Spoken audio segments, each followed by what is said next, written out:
On a deserted road under the rain, a businesswoman has her luxury car stopped and her powerful routine interrupted. Overcome by despair, she throws an unusual challenge to a mechanic. "If you fix the engine, I will raise your daughter." The silence after the phrase is broken by a 5-year-old child who smiles as if she already knew the end of the story. From that moment on, what was just a night of breakdown turns into a pact that will change 3 lives forever.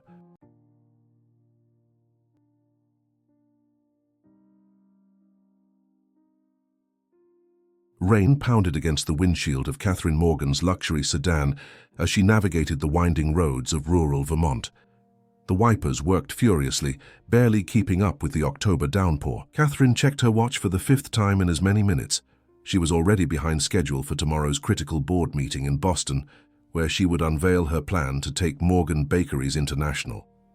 At 42, Catherine had built her grandmother's small neighborhood bakery into a multi-million-dollar empire with locations across the Northeast. Respected by her peers, feared by her competitors, and notorious for her ruthless business tactics, she had sacrificed everything in pursuit of success. Her marriage had ended 3 years ago, her friendships had dwindled to business connections, and her spacious Boston penthouse felt more like a hotel than a home. As she rounded a curve, her car suddenly jerked, the engine sputtered and then died completely. Catherine coasted to the shoulder, the only sound now the relentless drumming of rain against metal. "Perfect, just perfect," she muttered, pulling out her phone. No signal. She tried the engine again. Nothing. In the distance, through sheets of rain, she spotted a small light. Squinting, Catherine made out what appeared to be a garage about a quarter-mile down the road. With no other options, she grabbed her umbrella, stepped out into the deluge, and began walking. By the time she reached Anderson's Auto Repair, her designer heels were caked with mud, and her tailored pantsuit was soaked despite the umbrella. A bell jingled as she pushed open the door, bringing with her a gust of wind and rain. "Hello?" she called out, water dripping onto the worn linoleum floor. From beneath a raised pickup truck, a pair of legs slid out. A man in his mid-30s stood up, wiping grease from his hands with a rag. He was tall with broad shoulders, dark hair cut short, and eyes the color of polished steel. His face was weathered but handsome, with laugh lines at the corners of his eyes that suggested he smiled often, though he wasn't smiling now. "We're closed," he said, his voice deep and resonant. "My car broke down about a quarter-mile up the road," Catherine replied, straightening her spine. "I need it fixed tonight." The man, Anderson, she presumed, looked her over, taking in the designer clothes and the impatient tap of her foot. "I can take a look at it tomorrow morning," he said, turning back to the truck. "That's not acceptable," Catherine insisted, stepping forward. "I have a crucial meeting in Boston tomorrow afternoon. I'll pay whatever it costs to get it fixed tonight," he sighed, glancing at the clock on the wall. "Look, ma'am, it's Ms. Morgan, Catherine Morgan." "Ms. Morgan," he corrected himself. "Even if I wanted to, I can't just—" "Daddy?" A small voice interrupted from a doorway at the back of the garage. Both adults turned to see a little girl of about 5 standing there, clutching a worn teddy bear. She had her father's steel-gray eyes and dark hair that fell in unruly curls around her shoulders. "Hey, sweetheart," the man's voice softened instantly. "You should be in bed." "I heard the bell," the girl explained, eyeing Catherine curiously. "Who's the lady?" "Miss Morgan's car broke down," he explained, then turned back to Catherine. "I'm Jake Anderson. This is my daughter, Emma." The little girl gave a shy wave. "Nice to meet you," Catherine replied automatically, though children had always made her uncomfortable. She returned her attention to Jake. "About my car, I told you, I can't look at it until morning. We're in the middle of nowhere, Ms. Morgan. There's no tow truck available at this hour in this weather, and even if I could get to your car tonight, I might not have the parts to fix it." Panic fluttered in Catherine's chest. This meeting could make or break her expansion plans. She'd spent months preparing for it, coordinating with international partners, securing financing. Everything depended on her being there. "There must be something you can do," she insisted, opening her purse and pulling out her platinum credit card. "Name your price." Jake's expression hardened. "It's not about money. Some things can't be rushed." Emma had wandered closer, studying Catherine with unabashed curiosity. "Your shoes are really pointy.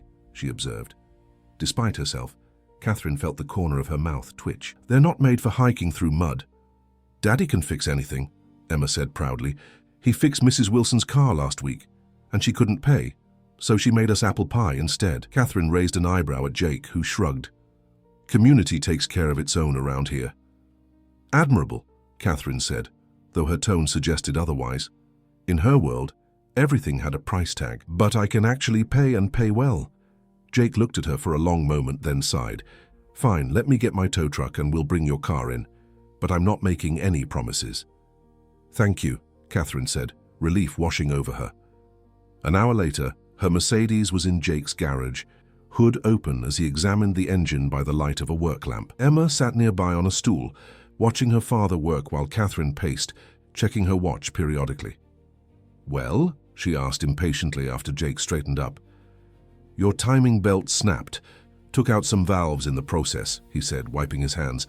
I don't have the parts here. I'd have to order them from Burlington. How long would that take? Catherine demanded. 2 days minimum. 2 days? Her voice rose. That's impossible. I need to be in Boston by tomorrow afternoon. There's a bus that passes through town at 6 a.m., Jake offered. You could... I don't take buses, Catherine cut him off. She ran a hand through her damp hair, mind racing. There must be a rental car place nearby. Nearest one's in Burlington, 60 miles away, and they're closed now. Catherine felt trapped, cornered. All her careful planning, her meticulous preparation for this meeting, all of it threatened by a broken timing belt in the middle of nowhere, Vermont. Listen, Jake said, his voice gentler now. There's a small inn about half a mile down the road. You can stay there tonight, and I'll see what I can do about your car in the morning. That's not good enough, Catherine snapped, frustration boiling over. Do you have any idea what's at stake here? My entire company's future depends on this meeting. Emma had shrunk back at Catherine's outburst, clutching her teddy bear tighter. Jake noticed and stepped between his daughter and the agitated woman. I understand you're frustrated, Ms. Morgan, but... No, you don't understand, Catherine interrupted. You can't possibly understand what it took to build what I have. I started with nothing, a failing neighborhood bakery, and turned it into an empire. I did not get where I am by accepting defeat because of mechanical failures in backwater towns. Her words hung in the air. Jake's expression had turned to stone, and Emma's eyes were wide. Catherine knew she'd gone too far, but pride prevented her from apologizing. The three of them stood in tense silence, broken only by the sound of rain on the metal roof. Finally, desperation overtook her usual reserve. What would it take? She asked, her voice quieter now. What would it take for you to fix my car tonight? Jake shook his head. It's not about what it would take. I literally don't have the parts. Then get them, Catherine insisted. Call someone, drive somewhere, there must be a way. There isn't, Jake said firmly. Not tonight. Catherine's composure finally cracked. In a moment of pure desperation, she blurted out words she would never have said in a rational state. If you fix my car tonight, I'll help raise your daughter. The garage fell silent. Jake stared at her, shock evident on his face. Even Emma seemed to understand the strangeness of what had just been said. Her small brow furrowed in confusion. Catherine herself couldn't believe the words that had escaped her lips. Where had that come from? She'd never wanted children, never had the patience for them. Yet here she was, offering to help raise a stranger's child in exchange for car repairs.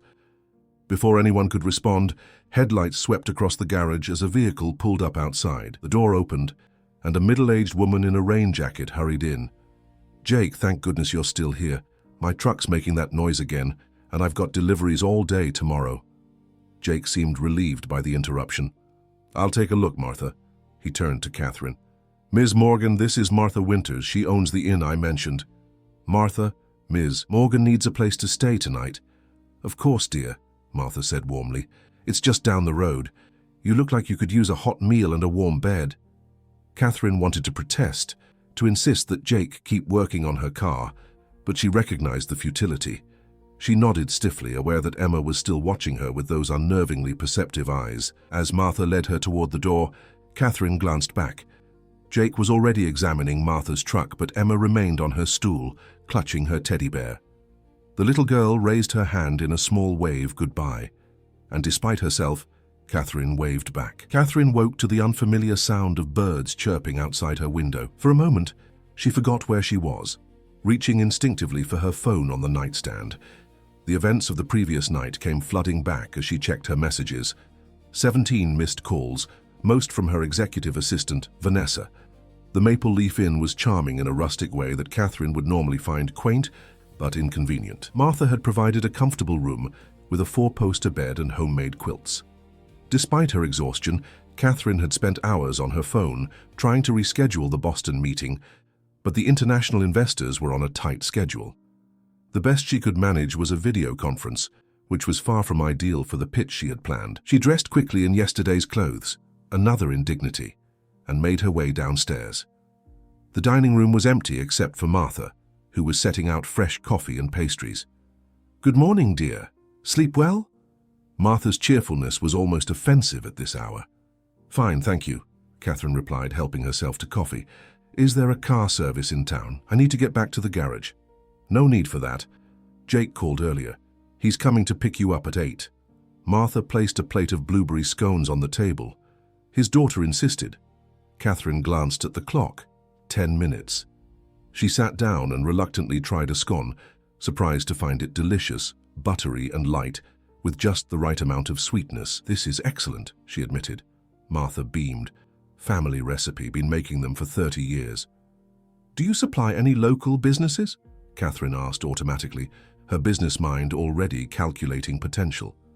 "Just the cafe in town and Jake's garage. Emma loves them."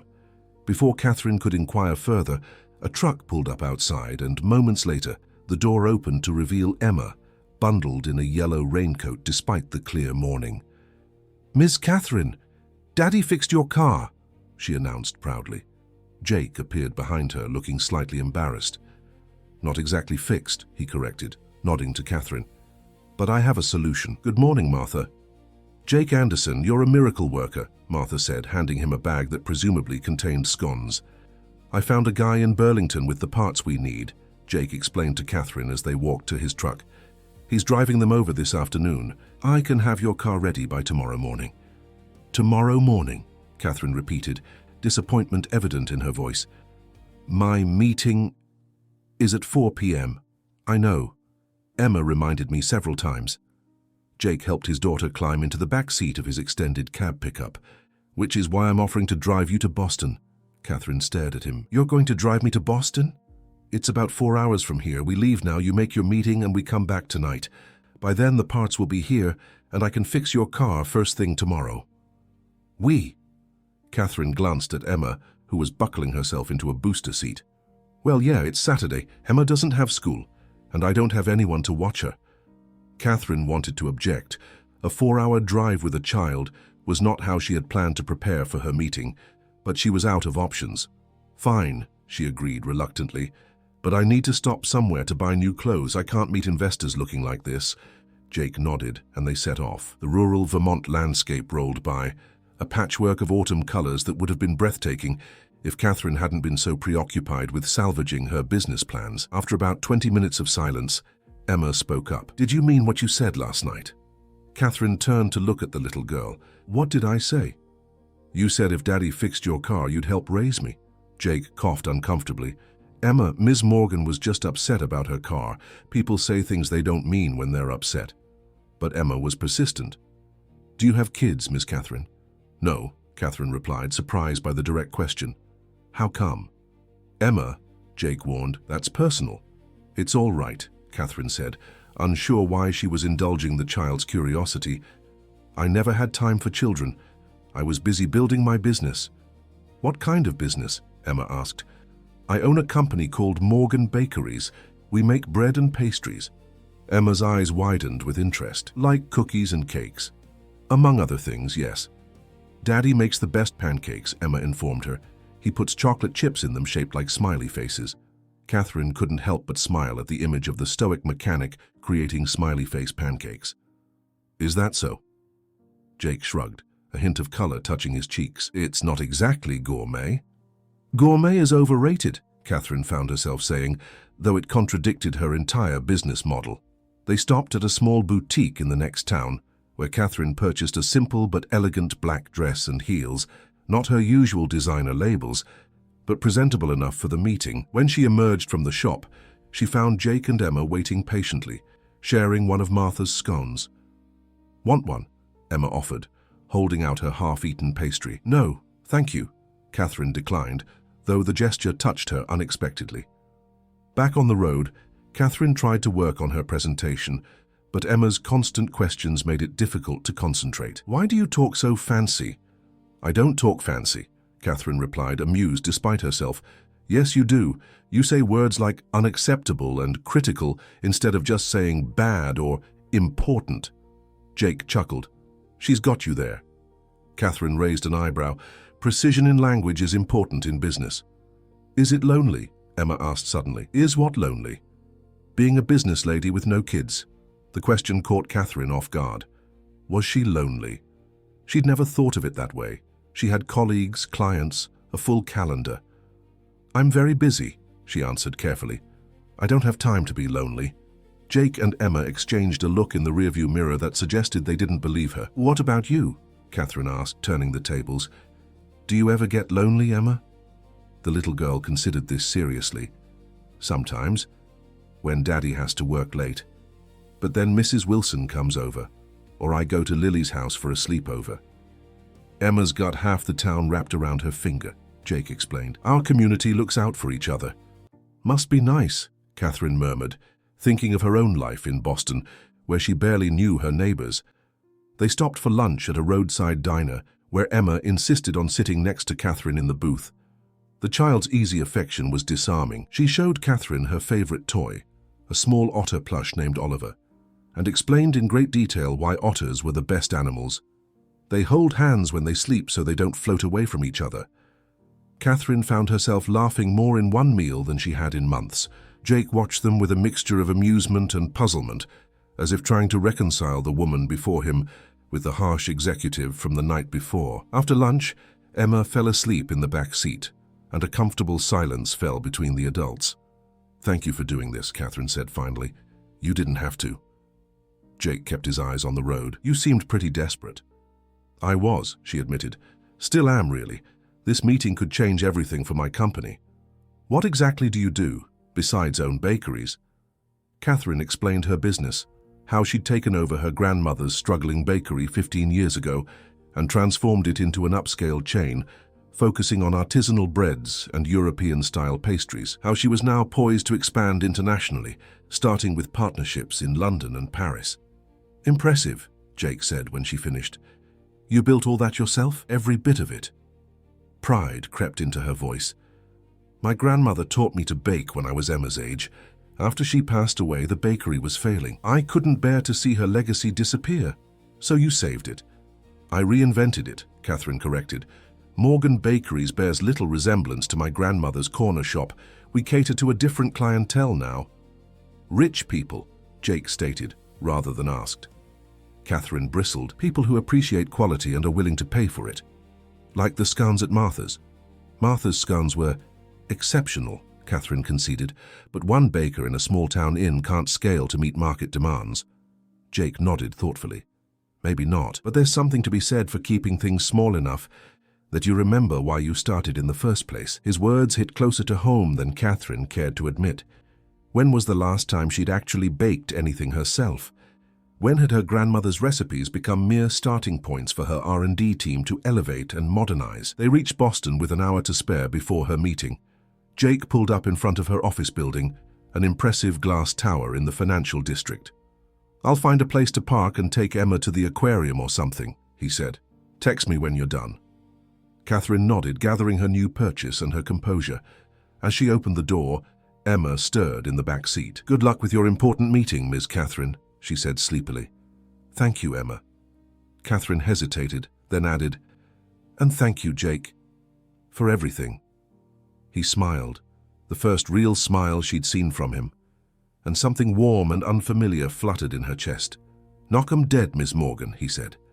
As Catherine walked into the building, she felt strangely off balance. She'd spent her entire adult life focused on one goal: success. Yet a single night's car trouble had somehow led her to this moment, walking into the most important meeting of her career after spending the day with a mechanic and his daughter from rural Vermont.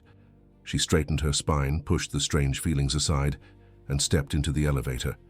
She had an empire to expand. Everything else, including Jake's smile and Emma's questions about loneliness, would have to wait. Catherine emerged from the meeting room feeling strangely hollow. On paper, everything had gone perfectly.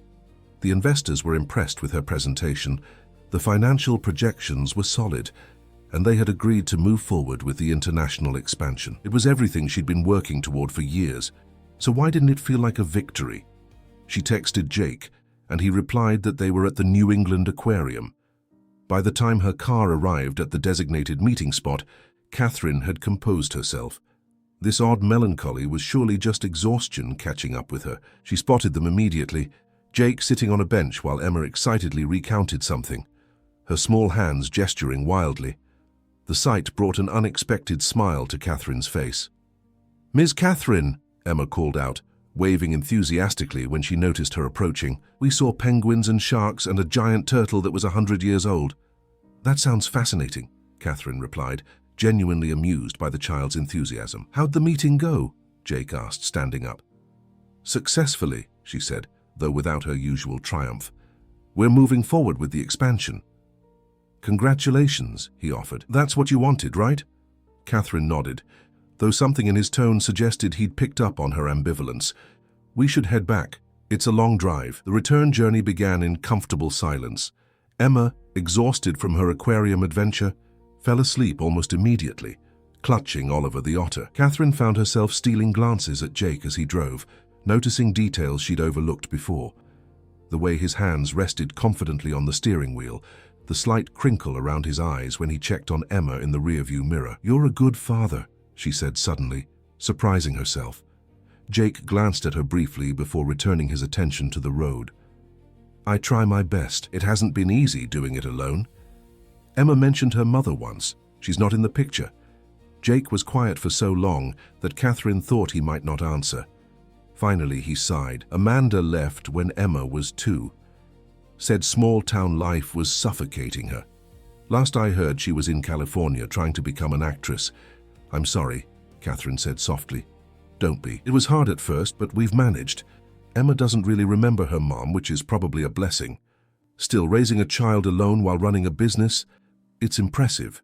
Jake shrugged. "The garage was my father's. He taught me everything about cars, just like your grandmother taught you about baking. When he retired, I took over. It's not an empire like yours, but it keeps us afloat. And you help people who can't pay." Catherine recalled Emma's words from the night before. A hint of color touched Jake's cheeks. "Word gets around, huh? It's not charity, it's just community. Mrs. Wilson's apple pies are worth more than money, if you ask me." Catherine couldn't imagine running her business that way. Every decision she made was calculated for maximum profit. The idea of accepting an apple pie as payment would have been laughable in her board meetings. "Tell me about your town," she said, genuinely curious. "Riverdale, right?" Jake nodded and began describing the small Vermont community where he'd lived his entire life. It sounded like something from a storybook. Town festivals for every season, neighbors who knew each other's business but helped without judgment, a pace of life that valued connection over competition. "Last winter we had a massive snowstorm that knocked out power for 3 days," he recalled. "The whole town gathered at the church, which has a generator. Everyone brought whatever food they had, and we had this giant community feast. Emma still talks about it like it was the best party ever."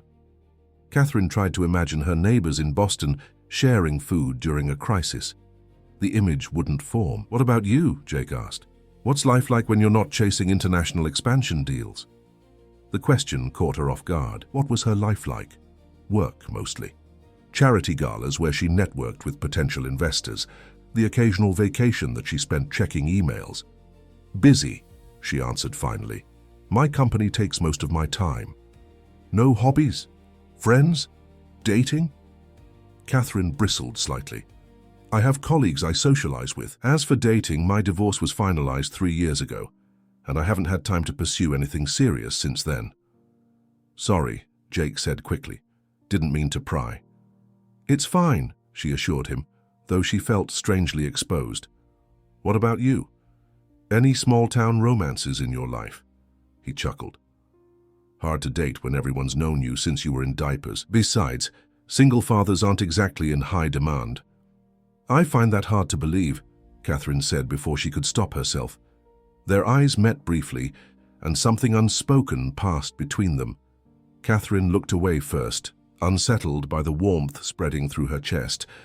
The conversation shifted to safer topics: the autumn foliage, the history of Vermont, Emma's school projects. By the time they crossed the state line, Catherine realized she'd spent hours talking with Jake without once checking her phone, a minor miracle in itself. They stopped for dinner at a roadside diner, much like the one they'd visited for lunch. Emma, now awake and hungry, insisted again on sitting beside Catherine. "Can you cut my grilled cheese into triangles like Daddy does?" she asked, looking up at Catherine with those guileless grey eyes. Sure, Catherine replied, carefully cutting the sandwich diagonally. "Perfect. Triangles taste better than squares," Emma declared with absolute conviction. Catherine caught Jake watching them, a soft expression on his face that made her heart skip a beat. What was happening to her? She'd known these people for less than 48 hours. Why did it feel like so much longer? Back on the road, with Emma once again dozing in the back seat, Jake broke the comfortable silence. "So, what's next for you once your car is fixed? Straight back to Boston to start your international takeover?" There was no judgment in his tone, just genuine curiosity, but Catherine found herself defensive nonetheless. "It's not a takeover, it's a strategic expansion." "Right," he nodded, a hint of amusement in his voice. "Strategic expansion, what's so funny?" "Nothing, it's just corporate speak. You know, using big words to make something sound more important." "It is important," Catherine insisted. "This deal will increase our revenue by at least 30% in the first year alone. And that's what matters most. Revenue?" The question was simple, but hit with unexpected force. Of course revenue mattered. Profit mattered. Growth mattered. That's what business was about, wasn't it? "My grandmother's bakery was failing when I took over," Catherine said after a moment. "If I hadn't focused on profitability, her legacy would have disappeared completely." "I get that," Jake conceded. "But at what point is the legacy still hers?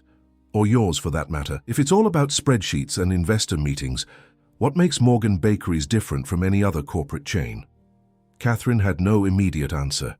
She'd asked herself similar questions in quiet moments over the years, but always pushed them aside in favor of the next goal, the next achievement. "You're very philosophical for a small-town mechanic," she observed, deflecting. Jake laughed. "I read a lot. Not much else to do during Vermont winters." The conversation drifted to books they'd both enjoyed, and Catherine was surprised to discover they shared a love of classic literature. Jake spoke eloquently about Steinbeck and Hemingway, authors Catherine had studied in college but hadn't revisited since. "You should read to Emma," she suggested. "Start her early on the classics." "I do, actually. We're working through Charlotte's Web right now. She makes me do different voices for all the animals." Catherine smiled at the image. "You're good at voices?" "Terrible," Jake admitted with a grin. "But she doesn't seem to mind." They reached Riverdale just after 10 o'clock. The town was mostly dark, with only the diner and a bar showing signs of life. Jake drove straight to his garage, where Catherine's Mercedes sat waiting. "The parts won't be here until tomorrow," he reminded her as he parked. "But you're welcome to stay at my place tonight if you don't want to go back to the inn.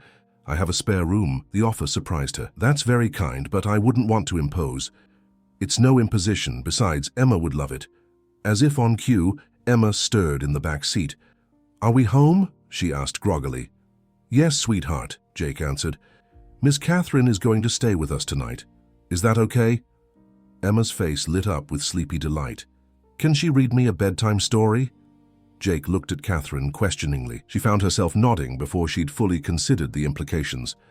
"Just one short story," she agreed. Jake's house was a modest two-story colonial with a wraparound porch, situated on the outskirts of town. Inside it was neat, but lived in, with mismatched furniture that somehow worked together. Family photos lined the walls. Jake as a boy with his parents, Emma as a baby, the two of them together at various ages. "It's not much," Jake said, suddenly self-conscious, as he watched Catherine take in her surroundings. "It's lovely," she replied honestly.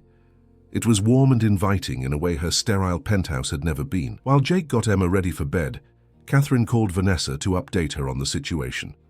Her assistant was predictably concerned about her extended absence. "The board is asking questions, Catherine," Vanessa warned, "especially Robert. He's suggesting we postpone the expansion until further market research can be conducted." Robert Chambers, her CFO and greatest rival within the company. Of course, he would try to undermine her while she was away. "Tell Robert that the investors are already on board," Catherine said firmly. "The expansion proceeds as planned. I'll be back tomorrow afternoon." She ended the call just as Jake appeared at the bottom of the stairs. "Emma's ready for that story if you're still up for it." Catherine nodded, setting aside thoughts of Robert and the board. She followed Jake upstairs to a small bedroom decorated with stars and moons. Emma sat up in bed, her dark curls freshly brushed, clutching Oliver the otter. "Ms. Catherine is going to read to you tonight," Jake said, handing Catherine a well-worn copy of Charlotte's Web. "We're at the part where Charlotte starts writing words in her web," Emma informed her seriously. "A crucial moment," Catherine agreed, settling into the chair beside the bed. She began to read, feeling slightly awkward at first, but soon the story captured her, and she found herself doing different voices just as Jake had described. A deep farmer's drawl for Mr. Zuckerman, a high-pitched squeal for the sheep, a wise, gentle tone for Charlotte. Emma listened with rapt attention, occasionally interjecting with questions or predictions. By the time Catherine finished the chapter, the little girl's eyelids were drooping. "You're good at voices," Emma murmured sleepily as Catherine closed the book.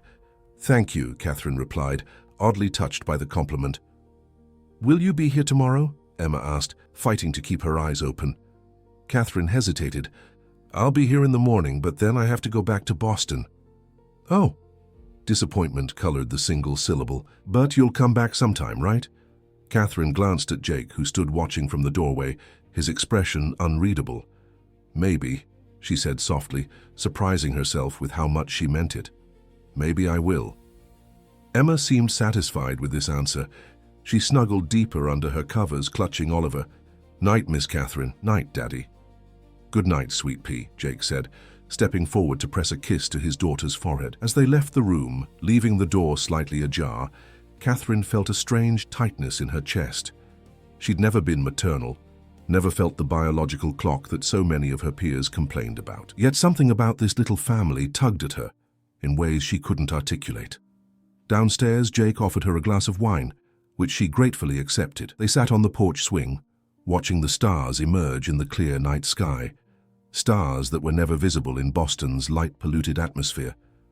"Thank you for the story," Jake said after a comfortable silence. "You made her night." "She's a special child," Catherine replied honestly. "You've done an amazing job with her. She makes it easy." He took a sip of wine, then added, "You're not what I expected, Catherine Morgan." "Oh? And what did you expect?" "From the woman who stormed into my garage demanding immediate service?" He grinned. "Someone a lot less patient with a 5-year-old's questions, less willing to read bedtime stories, less human." Catherine laughed softly. "I'm not sure if that's a compliment or an insult." "Definitely a compliment," he assured her, "though I'm still not sure what to make of your offer to help raise my daughter in exchange for car repairs." Heat rose to Catherine's cheeks. "I was desperate and not thinking clearly. Obviously, I didn't mean—" "Obviously," Jake agreed, though something in his tone made her wonder if he was disappointed by her backtracking. They fell silent again, the porch swing creaking gently as they rocked. Catherine couldn't remember the last time she'd felt so peaceful, so present in a moment. "What would you be doing right now if you were in Boston?" Jake asked. Catherine considered the question. "Working, probably. Preparing for tomorrow's board meeting, maybe having a late dinner at my desk." "Alone?" "Yes." Jake nodded, as if confirming something to himself. "You know, there's a difference between being successful and being happy. Sometimes they overlap, but not always." "Are you happy, Jake?" she asked, deflecting once again. He looked out at the stars, considering. "Most days, yes, I have Emma. I have work that matters to me. I have this community. There are things I wish were different, sure, but overall, yes, I'm happy." The simple certainty of his answer struck Catherine deeply. When was the last time she could have said the same? Had she ever been able to? Before she could pursue that uncomfortable thought, Jake stood up. "I should get some sleep. The parts for your car will be here early, and I want to get started right away." Catherine nodded, suddenly aware of how close they'd been sitting, how intimate their conversation had become. "The guest room is upstairs, first door on the right," Jake said. "Bathrooms across the hall. Help yourself to anything you need." "Thank you," Catherine replied, standing as well. "For everything." They stood face to face for a moment, close enough that Catherine could see the flecks of blue in his grey eyes. Something electric hung in the air between them, a possibility neither was ready to acknowledge. "Good night, Catherine," Jake said finally, his voice slightly rougher than before. "Good night, Jake," she replied, watching as he turned and went inside. Catherine remained on the porch for a long time, looking at the stars and wondering how a broken timing belt could have led her here, to this moment, questioning everything she'd spent her life building. Catherine woke to the unfamiliar sound of laughter, drifting up from downstairs. For a moment she was disoriented. The guest room with its handmade quilt and lace curtains, a far cry from her minimalist Boston penthouse. Then she remembered. Jake, Emma, the broken car, the bedtime story. Checking her phone, she was alarmed to see it was already 8:30 a.m. She never slept past 6, even on weekends. 3 new emails from Robert demanded her immediate attention, along with a text from Vanessa warning that the board was getting restless.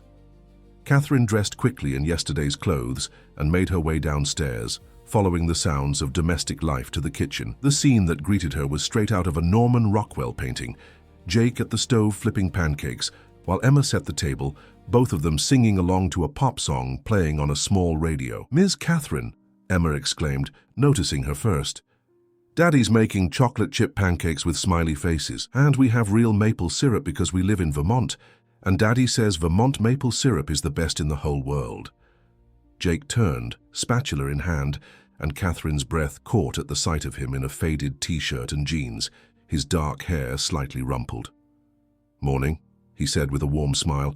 "Coffee's fresh." "Thank you," Catherine replied, oddly touched by the domestic tableau. She accepted the mug he offered and took a seat at the small kitchen table, where Emma immediately slid into the chair beside her. "Did you sleep okay?" Jake asked, placing a stack of pancakes on the table, and yes, they did indeed have chocolate chip smiley faces. "Better than I have in months, actually," Catherine admitted. It was true. Despite the unfamiliar bed and the weight of work concerns, she'd slept deeply and dreamlessly. "Told you," Emma said triumphantly to her father. "The guest room has magic sleep powers." Jake laughed. "Emma's convinced that room has special properties. Every visitor says they sleep well there." "It must be the quiet," Catherine mused, taking a bite of pancake. "Oh, these are delicious." "The secret is buttermilk," Jake confided, joining them at the table. "My mother's recipe." The 3 of them ate breakfast together, and Catherine found herself relaxing into the easy conversation. Emma dominated the discussion, bouncing from topic to topic with the enthusiasm only a 5-year-old could sustain at 8:30 in the morning. She detailed her plans for her upcoming school Halloween parade, her latest art project, and a lengthy explanation of why her teacher, Ms. Patel, was the smartest person in the universe, except for maybe Daddy, and now you too, Miss Catherine. Catherine's phone buzzed with another incoming email, but for once she ignored it. After breakfast, they drove to the garage where a delivery truck was already waiting with the parts for Catherine's Mercedes. While Jake got to work, Catherine set up her laptop in his small office, determined to handle the most pressing work matters before her return to Boston. Emma flitted between them, alternately watching her father work on the car and peering over Catherine's shoulder as she replied to emails. The child's curiosity was boundless, and Catherine found herself explaining basic business concepts in terms a 5-year-old could understand. "So you make the yummy breads and then you sell them to stores, and the stores sell them to hungry people?" Emma summarized after Catherine explained her distribution model. "That's exactly right," Catherine confirmed, impressed by the child's quick comprehension. "But why don't you sell them yourself? Then you'd get all the money instead of sharing with the stores." Catherine blinked, momentarily taken aback by the simple yet incisive question. "Well, we do have our own shops too, but we can reach more customers by selling through other stores as well." Emma nodded sagely. "Like how Daddy fixes cars for people who can't come to his garage sometimes. He goes to them instead." "Yes, like that," Catherine agreed, struck again by the parallels between their vastly different businesses. Around noon, Jake appeared in the office doorway, wiping his hands on a rag. "Your car's all set," he announced. "Good as new, maybe better." Catherine felt a conflicting rush of relief and disappointment. "That's wonderful, thank you.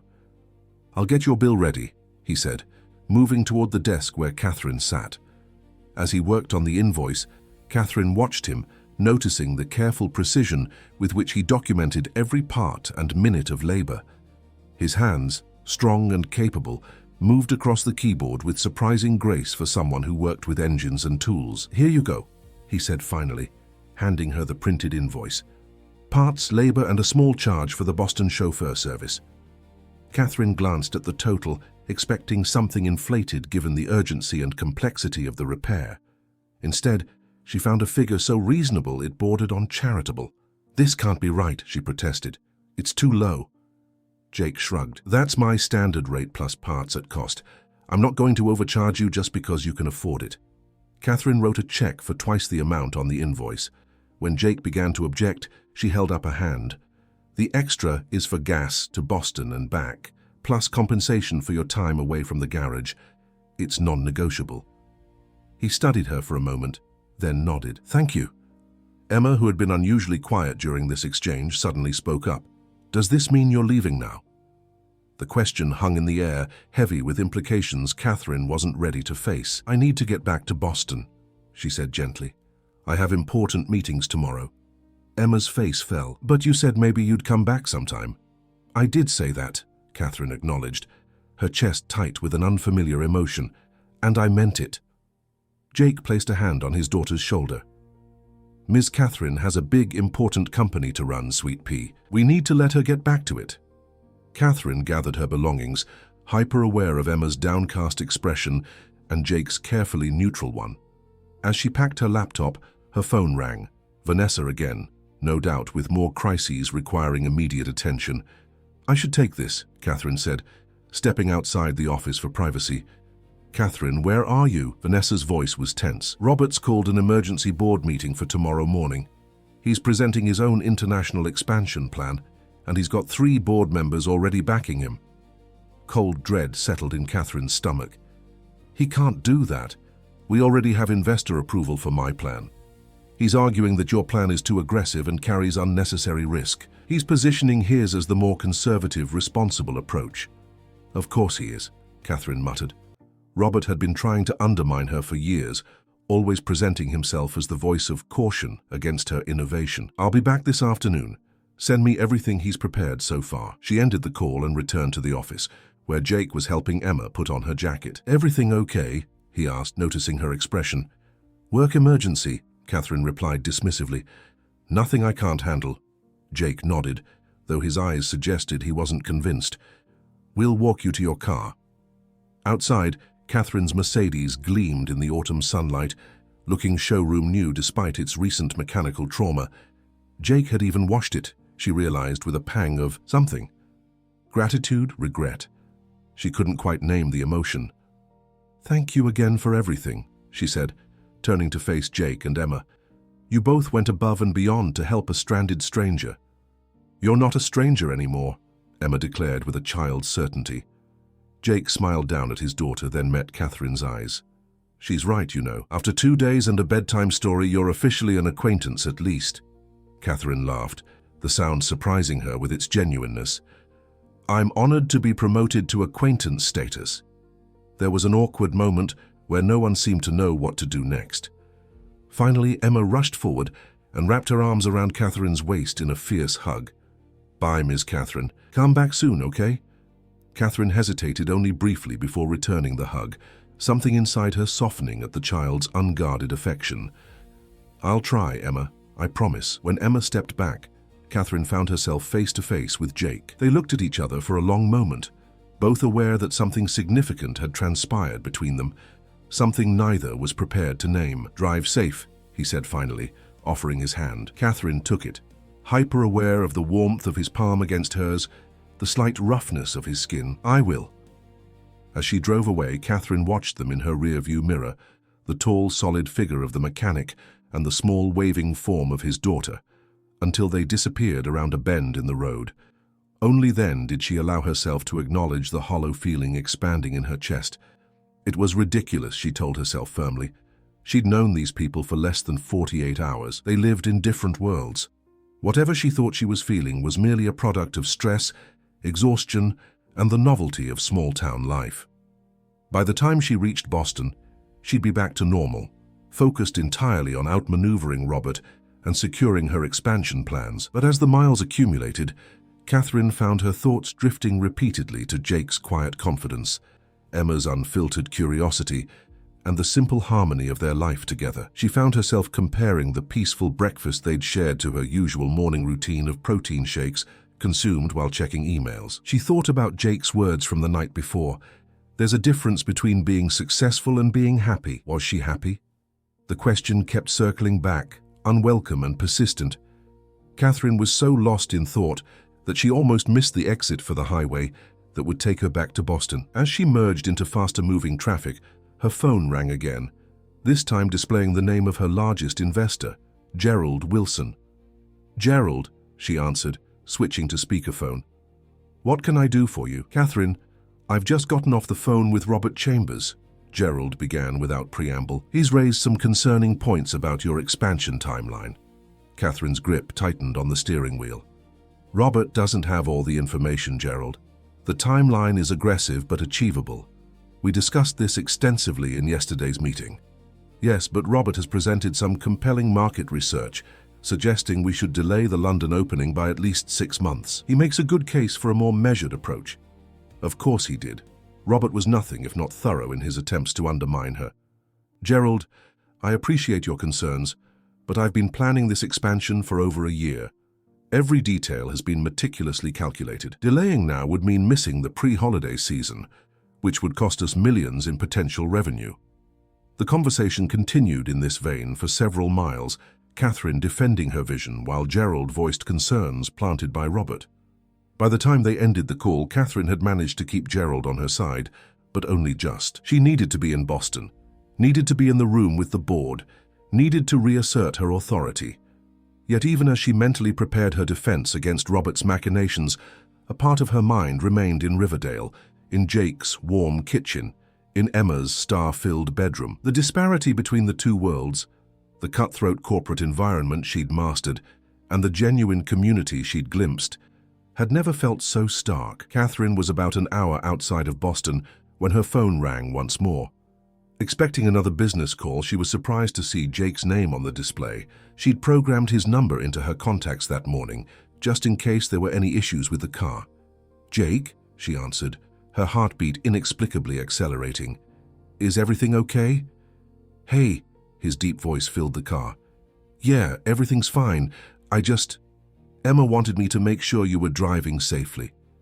Catherine smiled. "Tell her I'm being very careful. The car is running perfectly, by the way." "Good to hear," he replied, and she could hear the smile in his voice. "Also, she wanted me to ask if you could come back for her school Halloween parade next week. She's going to be an otter." "An otter?" Catherine repeated, remembering Emma's passionate explanation about the animals holding hands while they slept. "In honor of Oliver," Jake confirmed. "She's very committed to the theme." Catherine hesitated. The parade would almost certainly conflict with her work schedule, especially with the expansion plans moving forward. It would be irresponsible to make a promise she couldn't keep. "I'm not sure if I can make it," she said honestly. "Things are complicated at work right now." "I understand," Jake replied without a hint of judgment. "It was her idea to ask. I told her you're a very busy woman." Catherine felt a pang of regret. "Could you put her on the phone?" There was a rustling sound, and then Emma's voice came through, bright and clear. "Ms. Catherine, are you almost home?" "Not yet, sweetheart. I still have about an hour to drive." "That's forever," Emma declared dramatically. "Did Daddy ask you about my parade?" "He did. I'm not sure if I can make it, but..." "That's okay," Emma interrupted with the resilience of childhood. "Daddy recorded it last year on his phone so Grandma could see it even though she lives in Florida. He can record it for you, too." Catherine's throat tightened unexpectedly. "That would be nice. I'd like to see your otter costume." "I'm making the tail myself," Emma informed her proudly. "With Ms. Patel's help, it's going to be the best tail ever." "I'm sure it will be," Catherine agreed, smiling despite the emotion welling up inside her. "I gotta go help Daddy with dinner now," Emma announced. "Bye, Miss Catherine. Don't forget your promise." Before Catherine could ask which promise the child meant, Emma had handed the phone back to Jake. "Sorry about that," he said. "She's been talking about you all day."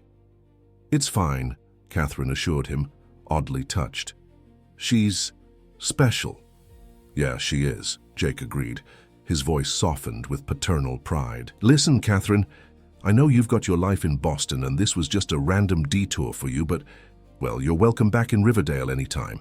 For the Halloween parade or whatever." The invitation hung in the air, weighted with possibilities neither of them had expected when her car broke down 2 nights ago. "Thank you," Catherine said finally, her voice not quite steady. "I'll keep that in mind." After they said goodbye, Catherine drove in silence, her thoughts a jumble of board meetings and bedtime stories, expansion plans and chocolate chip pancakes with smiley faces. As the Boston skyline appeared on the horizon, its glass towers gleaming in the afternoon sun, she felt a strange reluctance, as if she were leaving something essential behind. She shook her head, dismissing the sentiment as mere romanticism. She had built her life in Boston, had constructed Morgan bakeries from the ground up through sheer determination and sacrifice. Whatever she'd experienced in Riverdale was a pleasant interlude, nothing more. Yet as she pulled into the parking garage beneath her building, Catherine couldn't shake the feeling that something fundamental had shifted within her, something that all her carefully constructed success couldn't quite satisfy. Her phone buzzed with a text from Vanessa. "Robert's in with the chairman now. Emergency strategy session in your office, 5 p.m. Reality reasserted itself. Catherine straightened her spine, gathered her resolve and stepped out of the car. She had an empire to defend. The week following Catherine's return to Boston passed in a blur of meetings, confrontations and late nights at the office. She had successfully countered Robert's attempt to hijack her expansion plans, but the victory had come at a cost. The board was now divided, with several members openly questioning her leadership for the first time in years. Catherine buried herself in work, as she always did when faced with challenges. She revised projections, courted additional investors, and refined her strategy until it was bulletproof. Yet something had changed. For the first time in her career, the long hours and high-stakes politics didn't energize her. They drained her. She found herself staring out her office window at the city below, her mind drifting to a small garage in Vermont, to pancake breakfasts and bedtime stories. Several times she picked up her phone to call Jake, but always found a reason not to. What would she say? That she couldn't stop thinking about him and Emma, that her carefully constructed life suddenly felt hollow. Friday afternoon found Catherine in her office, reviewing the final contracts for the London location, when Vanessa knocked on her door. "Package for you," her assistant said, placing a small box on the desk. "Came by courier." Catherine frowned, not expecting any deliveries. She opened the box to find a handmade card decorated with glitter and stickers. Inside, in a child's careful printing, was a message. "Dear Ms. Catherine, I hope you are having a good time in Boston. Daddy helped me mail this to you. I drew a picture of you reading Charlotte's Web to me. Also, I put in a real Vermont maple leaf. They are the best kind. The Halloween parade is on Thursday at 2 p.m. Love, Emma."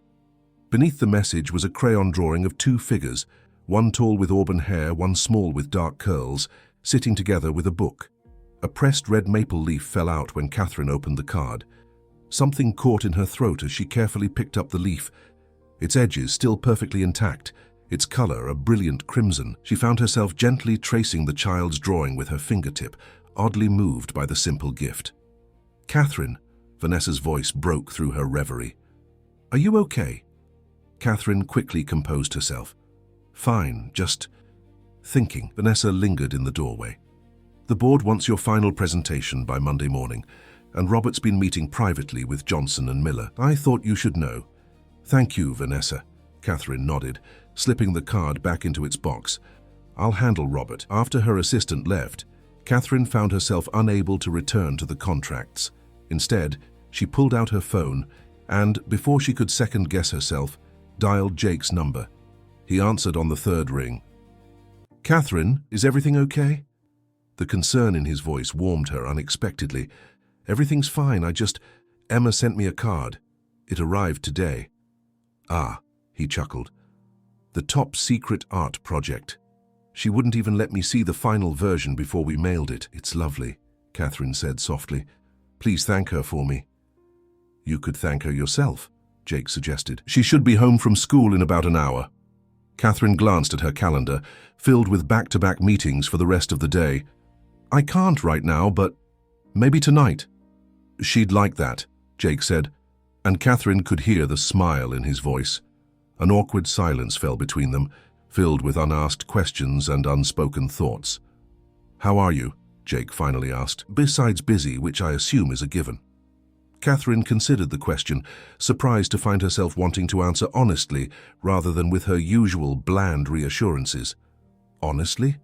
It's been a difficult week. My CFO tried to undermine my expansion plans while I was gone. The one you mentioned, Robert? Yes, Catherine confirmed, touched that he remembered. He's always been ambitious, but this was personal. What did you do? What I always do, Catherine replied, a hint of weariness creeping into her voice. Outworked him, outmaneuvered him, secured enough board support to push through my agenda. Sounds exhausting, Jake observed without judgment. It is, she admitted, more so than usual somehow. Another pause, this one more comfortable than the last. How's the car running? Jake asked, changing the subject. Catherine smiled despite herself. Perfectly. Your reputation as a miracle worker is well deserved. High praise from a CEO, he teased. You should write me a Yelp review. They chatted easily for a few more minutes before Catherine reluctantly ended the call, promising to phone later to speak with Emma. As she hung up, she realized she was smiling, really smiling, for the first time since leaving Vermont. The feeling didn't last long. Her next meeting was with Robert and the financial team, a tense affair where every word felt like a skirmish in an ongoing war. By the time she returned to her office, it was past 7, and she'd missed her promised call to Emma. Catherine dialed Jake's number, but it went straight to voicemail. She left a brief message apologizing and promising to call the next day. Then she turned back to her work, ignoring the disappointment that settled in her chest. The weekend passed in a similar fashion.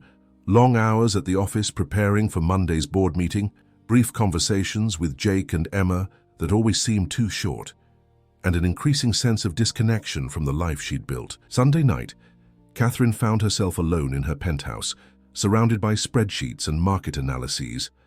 The floor-to-ceiling windows offered a spectacular view of Boston's skyline, lights twinkling against the dark sky. It was the view she'd worked so hard to earn, the tangible reward for years of sacrifice and ambition. Yet all she could think about was the night sky over Riverdale, how the stars had seemed so much brighter there, how the porch swing had creaked gently as she and Jake talked. Her phone rang, startling her from her thoughts. Jake's name appeared on the screen. Hello? She answered, setting aside her laptop. Hi, Catherine. His voice was warm, but had an edge of concern. Sorry to call so late. Emma wanted to say goodnight, but she couldn't wait any longer. She's already asleep. I'm sorry, Catherine said, genuine regret coloring her voice. I meant to call earlier, but time got away from me. It's okay. She understands you're busy. There was a pause before he added, Are you still working? Catherine glanced at the documents scattered across her coffee table. Yes, big board meeting tomorrow. About the international expansion? Among other things, she confirmed, Robert's forcing a vote on leadership. He's suggesting that my recent erratic behavior, taking unexpected time off, missing calls, indicates I'm not fully committed to the company's future. Jake was quiet for a moment. That sounds like corporate backstabbing at its finest. It's how the game is played, Catherine replied wearily. I've done it myself in the past. And now, how do you feel about it now? The question hung in the air, deceptively simple, yet profoundly complicated. How did she feel? Tired, disillusioned, unsure for the first time in her career if the prize was worth the cost. I don't know, she admitted finally. A week ago I would have done whatever it took to win. Now, I'm not so certain. What changed? Jake asked, though his tone suggested he already knew the answer. Catherine stood and walked to the window, looking out at the city she'd conquered. I think maybe I did. The conversation shifted to lighter topics after that. Emma's progress on her otter costume, Jake's busy week at the garage, the first snowfall predicted for Vermont in early November. By the time they said goodnight, Catherine felt calmer than she had in days. Monday morning arrived with a sense of inevitability. Catherine dressed with particular care, selecting a power suit in deep burgundy, the color of the maple leaf Emma had sent her, though she didn't acknowledge the connection even to herself. The board meeting was scheduled for 10 a.m. Catherine arrived early, reviewing her notes one final time as the boardroom gradually filled. Robert entered last, his confidence evident in his swagger as he took his seat opposite Catherine. "Catherine," he nodded, his smile not reaching his eyes. "Ready for the big day?" "Always, Robert," she replied coolly. The chairman called the meeting to order, and Catherine presented her international expansion plan with the polished expertise that had become her trademark. She detailed projections, addressed potential challenges, and outlined the significant growth opportunities awaiting Morgan bakeries in European markets. When she finished, the room was silent for a moment before the questions began. Pointed inquiries about risk factors, contingency plans, and timeline feasibility. Catherine answered each with precision and confidence, gradually winning over even the skeptical board members. Then it was Robert's turn. He rose smoothly, adjusted his tie, and launched into his presentation, not about international expansion, but about Catherine herself. "While I admire Ms. Morgan's ambition," he began, his voice dripping with false sincerity, "I must express serious concerns about her recent leadership. Over the past 2 weeks, she has demonstrated increasingly erratic behavior, including an unexplained 3-day absence during which she was largely unreachable." Catherine maintained her composed expression, though anger simmered beneath the surface. "Furthermore," Robert continued, "she has been distracted, missing scheduled calls with key investors and arriving late to critical meetings. This is not the behavior of someone prepared to lead Morgan Bakeries through its most ambitious expansion to date."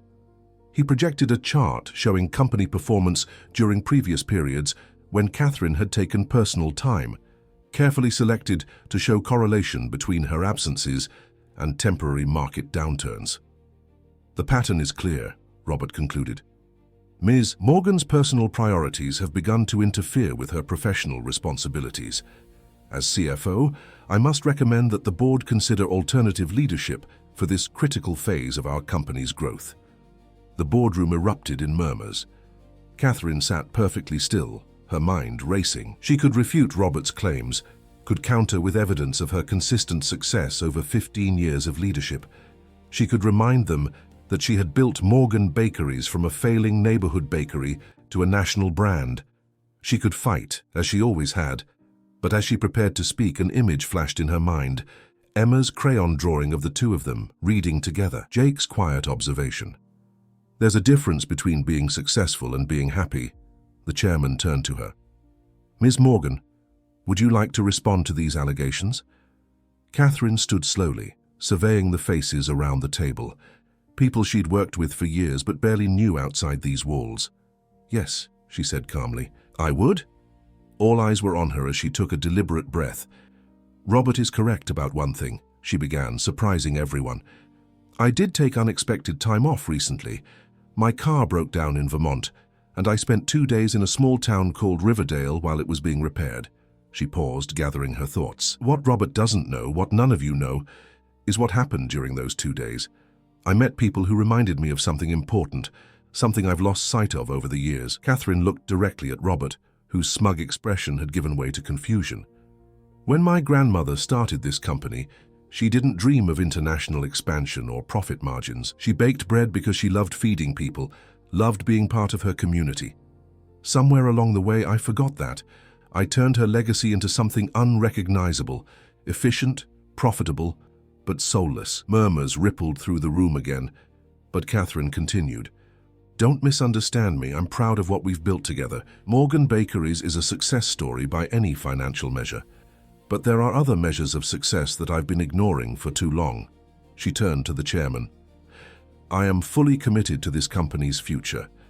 I believe in the international expansion, and I'm prepared to lead it. But I also believe we need to reconnect with our roots, to remember that we're not just selling bread and pastries, we're feeding communities." The room had fallen silent, all eyes fixed on Catherine as she continued. I propose a modification to our expansion plan. In addition to the upscale locations we've targeted, I want to establish community bakeries in each city we enter. Smaller operations that reflect the character of their neighborhoods, that offer affordable options alongside our premium products. Bakeries that could become part of the fabric of their communities, the way my grandmother's bakery was. Robert scoffed. That's a romantic notion, Catherine, but hardly good business. Those community bakeries would dilute our brand and reduce our profit margins. Catherine nodded. In the short term, perhaps, but they would also build customer loyalty, generate positive press, and create sustainable growth patterns. More importantly, they would honor the true legacy of Morgan Bakeries. She could see the board members considering her words, some nodding thoughtfully, others exchanging glances. The chairman leaned forward, his expression unreadable. An interesting proposal, Ms. Morgan, but it represents a significant deviation from our established strategy. The board will need time to consider. He was interrupted by Catherine's phone ringing loudly. She glanced down, saw Jake's name on the screen, and felt her heart skip. She would never normally answer a call during a board meeting, but something in her gut told her this was important. "Excuse me," she said, stepping away from the table. "I need to take this." Before anyone could object, she accepted the call. "Jake, I'm in a meeting. Is everything okay?" His voice came through tense and worried. "Catherine, I'm sorry to interrupt, but it's Emma. She's in the hospital." Catherine's blood ran cold. "What happened? Is she all right?" "She has pneumonia," Jake explained, his voice strained. "It came on suddenly. Her fever spiked this morning, and she's having trouble breathing. They've admitted her, but she keeps asking for you." Catherine didn't hesitate. "I'm coming. I'll be there as soon as I can." She ended the call and turned back to the boardroom, where everyone was watching her with varying degrees of concern and annoyance. "I apologize," she said firmly, "but I need to leave. A child I care about is in the hospital." Robert seized the opportunity. "This is exactly what I was talking about. In the middle of a critical board meeting—" "Robert," Catherine cut him off, her voice steel. "There are some things more important than board meetings. This is one of them." She gathered her papers, then addressed the entire board. "I've presented my vision for this company's future. A vision that honors its past while embracing new opportunities. Now it's up to you to decide if that's the direction you want to go. If not, I understand." Without waiting for a response, Catherine walked out of the boardroom, leaving stunned silence in her wake. As the door closed behind her, she felt a strange mixture of terror for Emma and relief for herself, as if a weight she'd carried for years had finally been lifted. In her office, Vanessa looked up in surprise as Catherine quickly gathered her things. "Cancel my appointments for the week," Catherine instructed. "I'm going to Vermont." "Vermont?" Vanessa repeated, bewildered. "But the board will make their decision without me," Catherine finished. "This is more important." As she headed for the elevator, Robert caught up to her, his face flushed with anger and triumph. "You realize what you've done?" he demanded. "You've handed me the company. Walking out of that meeting was professional suicide." Catherine looked at him calmly. "Maybe. Or maybe I've finally remembered what actually matters. Either way, Robert, I don't have time for this conversation." She stepped into the elevator, leaving him sputtering in the hallway. As the doors closed, Catherine took a deep breath, surprised to find that beneath her worry for Emma, she felt more certain of her path than she had in years. 3.5 hours later, Catherine rushed through the doors of Riverdale Regional Hospital, her heart pounding. The small facility was nothing like the sleek medical centers of Boston, but the staff quickly directed her to the pediatric ward. She found Jake in the hallway outside Emma's room talking with a doctor. He looked exhausted, his face pale with worry, his clothes rumpled as if he'd dressed in a hurry. "Jake," she called, hurrying toward him. He turned, surprise and relief washing over his features. "Catherine, you came." "Of course I came," she replied, reaching his side. "How is she?" The doctor, a middle-aged woman with kind eyes, answered. "Emma has a severe case of pneumonia, but she's responding well to antibiotics. Her fever is still high, but her oxygen levels are stable. She's a fighter." "Can I see her?" Catherine asked. "She's sleeping now," the doctor explained. "But yes, you can go in. Just try not to wake her. Rest is the best medicine right now."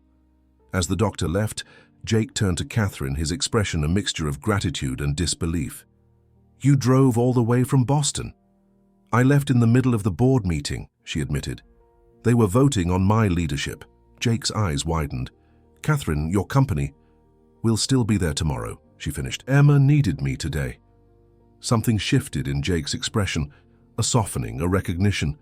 Without warning, he pulled her into a tight embrace, his arms strong around her. Catherine stiffened momentarily in surprise, then relaxed into the hug, allowing herself to draw comfort from his warmth. Thank you, he whispered against her hair. When they separated, both slightly embarrassed by the display of emotion, Jake led her into Emma's room. The sight of the little girl in the hospital bed, small and pale with an IV in her arm and an oxygen monitor on her finger, made Catherine's chest ache. She moved to the bedside, gently taking Emma's small hand in hers. The child's eyes fluttered open briefly. Ms. Catherine, she murmured, her voice weak. You came. I promised, didn't I? Catherine replied softly, smoothing Emma's dark curls from her forehead. Get some rest now, sweetheart. I'll be here when you wake up. Emma's eyes drifted closed again, but her fingers tightened slightly around Catherine's hand. On the other side of the bed, Jake watched them, his expression unreadable. I'll stay with her, Catherine told him. You should get some coffee, maybe something to eat. Jake hesitated, clearly reluctant to leave his daughter. I won't leave her side, Catherine promised. Not for a minute. Finally, he nodded. I'll be right back. As he left the room, Catherine settled into the chair beside Emma's bed, still holding the child's hand. Outside the window, a light snow had begun to fall, the first of the season, dusting the world in quiet white. Catherine's phone buzzed with an incoming email. Without releasing Emma's hand, she checked it one-handed. It was from the board chairman. Catherine, your abrupt departure today was concerning to many board members. However, your passion for reconnecting the company with its roots resonated strongly. We've tabled the leadership vote pending further discussion of your community bakery initiative.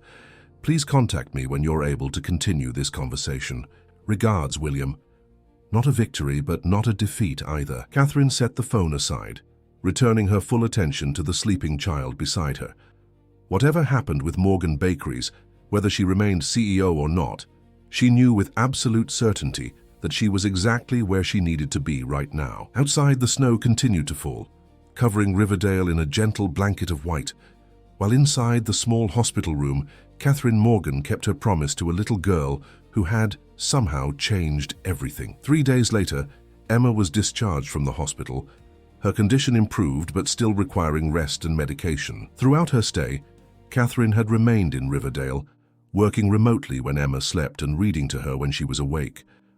Jake had been initially hesitant about Catherine's presence, as if expecting her to suddenly remember her corporate responsibilities and disappear back to Boston. But when she arranged for a hotel room in town for as long as necessary, he seemed to accept that she was genuinely committed to staying.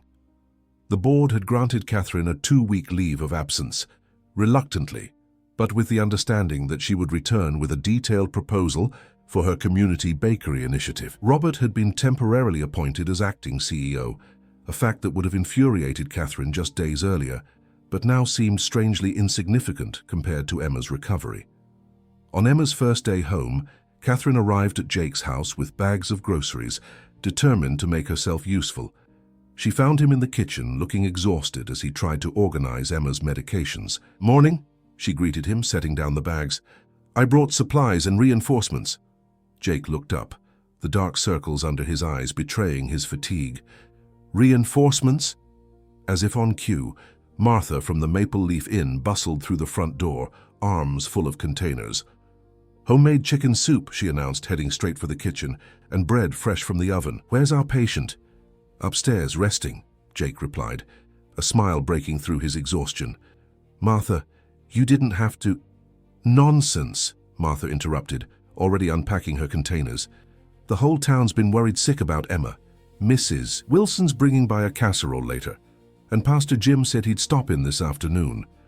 Catherine watched as Martha efficiently took over the kitchen, impressed by the older woman's no-nonsense approach and the easy way she navigated Jake's home, clearly familiar with where everything belonged. "You've been holding out on me, Catherine," Martha said, pausing in her work. "Jake tells me you own a bakery empire. Catherine smiled ruefully. I wouldn't call it an empire exactly. Don't be modest, dear, it's unbecoming, Martha replied with a wink. Now why don't you take this upstairs to Emma while it's hot? A little soup will do her a world of good. Catherine accepted the tray Martha prepared, complete with a small bowl of soup, a slice of bread, and a glass of apple juice. As she headed upstairs, she heard Martha instructing Jake to sit down and eat something himself, her tone brooking no argument. Emma's bedroom door was ajar, and Catherine could see the little girl propped up against her pillows, looking pale but much better than she had in the hospital. Oliver the otter was tucked securely under one arm, and a stack of books sat on the bedside table. Special delivery, Catherine announced, entering the room. Emma's face lit up. Miss Catherine, is that Martha's soup? It's the best soup in the universe. So I've been told, Catherine replied, setting the tray carefully across Emma's lap. How are you feeling today? Better, Emma said, picking up her spoon. Daddy says I can't go to the Halloween parade tomorrow, though. Well, your daddy's right about that, Catherine agreed, sitting on the edge of the bed. You need to rest and get your strength back. Emma's lower lip jutted out in a small pout. But I worked so hard on my otter costume. Ms. Patel helped me make the tail and everything. Catherine felt a pang of sympathy for the child's disappointment. I know it's frustrating, sweetheart, but your health has to come first. That's what Daddy said too, Emma sighed, taking a small spoonful of soup. Hey, Miss Catherine, are you still going to be here tomorrow? Yes, Catherine nodded. I'm staying for a while. What about your big important company? Won't they miss you? Catherine smiled at the child's perceptiveness. They can manage without me for a couple of weeks. I have good people working for me. Like the man who was trying to take your job? Catherine nearly choked. How did you know about that? Emma shrugged. I heard you telling Daddy.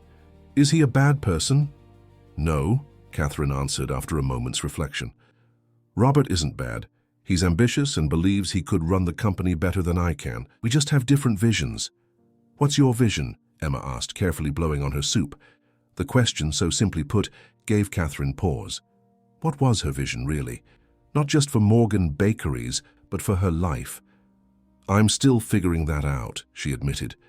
But I think it has something to do with remembering why I started baking in the first place, because it made people happy. My grandmother used to say that bread is more than food, it's a way of bringing people together. Emma nodded sagely.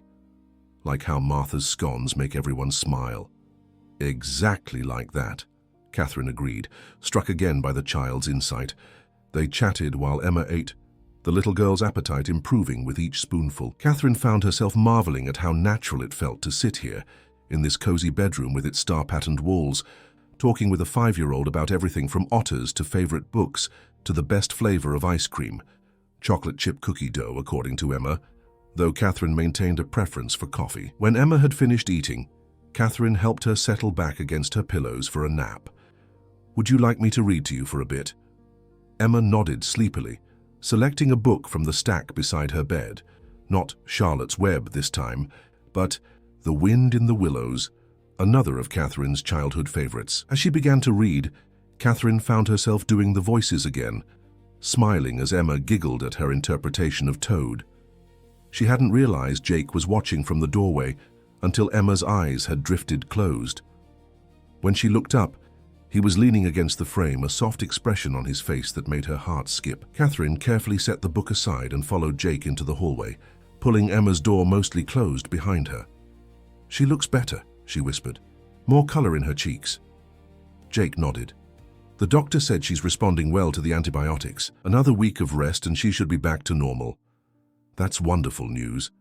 They stood in the hallway, close enough that Catherine could smell the faint scent of coffee and motor oil that seemed to cling to Jake, no matter how many times he washed his hands. It was oddly comforting. Catherine, he began, then paused, running a hand through his hair. I don't know how to thank you for what you've done. Dropping everything, coming here, it means more than I can say. You don't need to thank me, she replied softly. I wanted to be here. Still, you put your whole career at risk. For us. For Emma. Catherine shook her head. I'm not sure my career was making me happy anymore. Or maybe it was never really about happiness in the first place. Jake studied her for a long moment. What happens when you go back to Boston? The question hung between them, heavy with implication. Catherine had been avoiding thinking about it, focusing instead on Emma's recovery and the immediate tasks at hand. I don't know, she admitted. The board expects me back in 2 weeks with a proposal for my community bakery initiative. After that, I guess it depends on whether they accept it or decide to go with Robert's vision instead. And if they choose Robert? Catherine considered this. A week ago, the mere possibility would have filled her with rage and determination. Now she found herself oddly calm at the prospect. Then I'll figure out what's next, she said simply. I built Morgan Bakeries from nothing once. I could do it again, differently this time. Something changed in Jake's expression, a softening, a hint of admiration mixed with something else Catherine couldn't quite name. You're remarkable, you know that, he said quietly. Before Catherine could respond, Martha called up from the kitchen, breaking the moment. Jake, phone call from Dr. Miller about Emma's follow-up appointment. Jake hesitated, his eyes still on Catherine's. We'll finish this conversation later.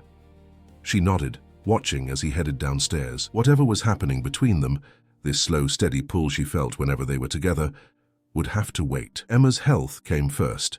The next few days fell into a gentle rhythm.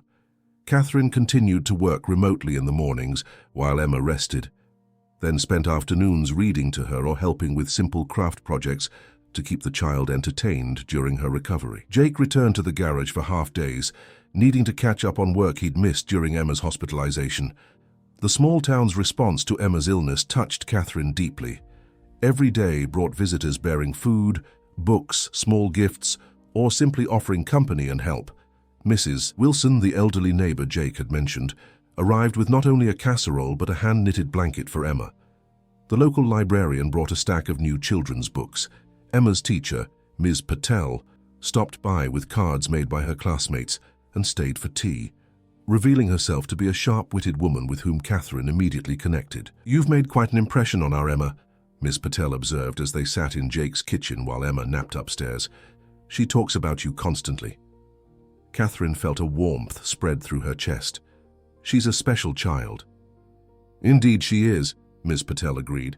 And Jake is a wonderful father. After Amanda left, many of us worried how they would manage, but he's done remarkably well. He mentioned Amanda went to California, Catherine said carefully, curious but not wanting to pry. Ms. Patel's expression tightened slightly.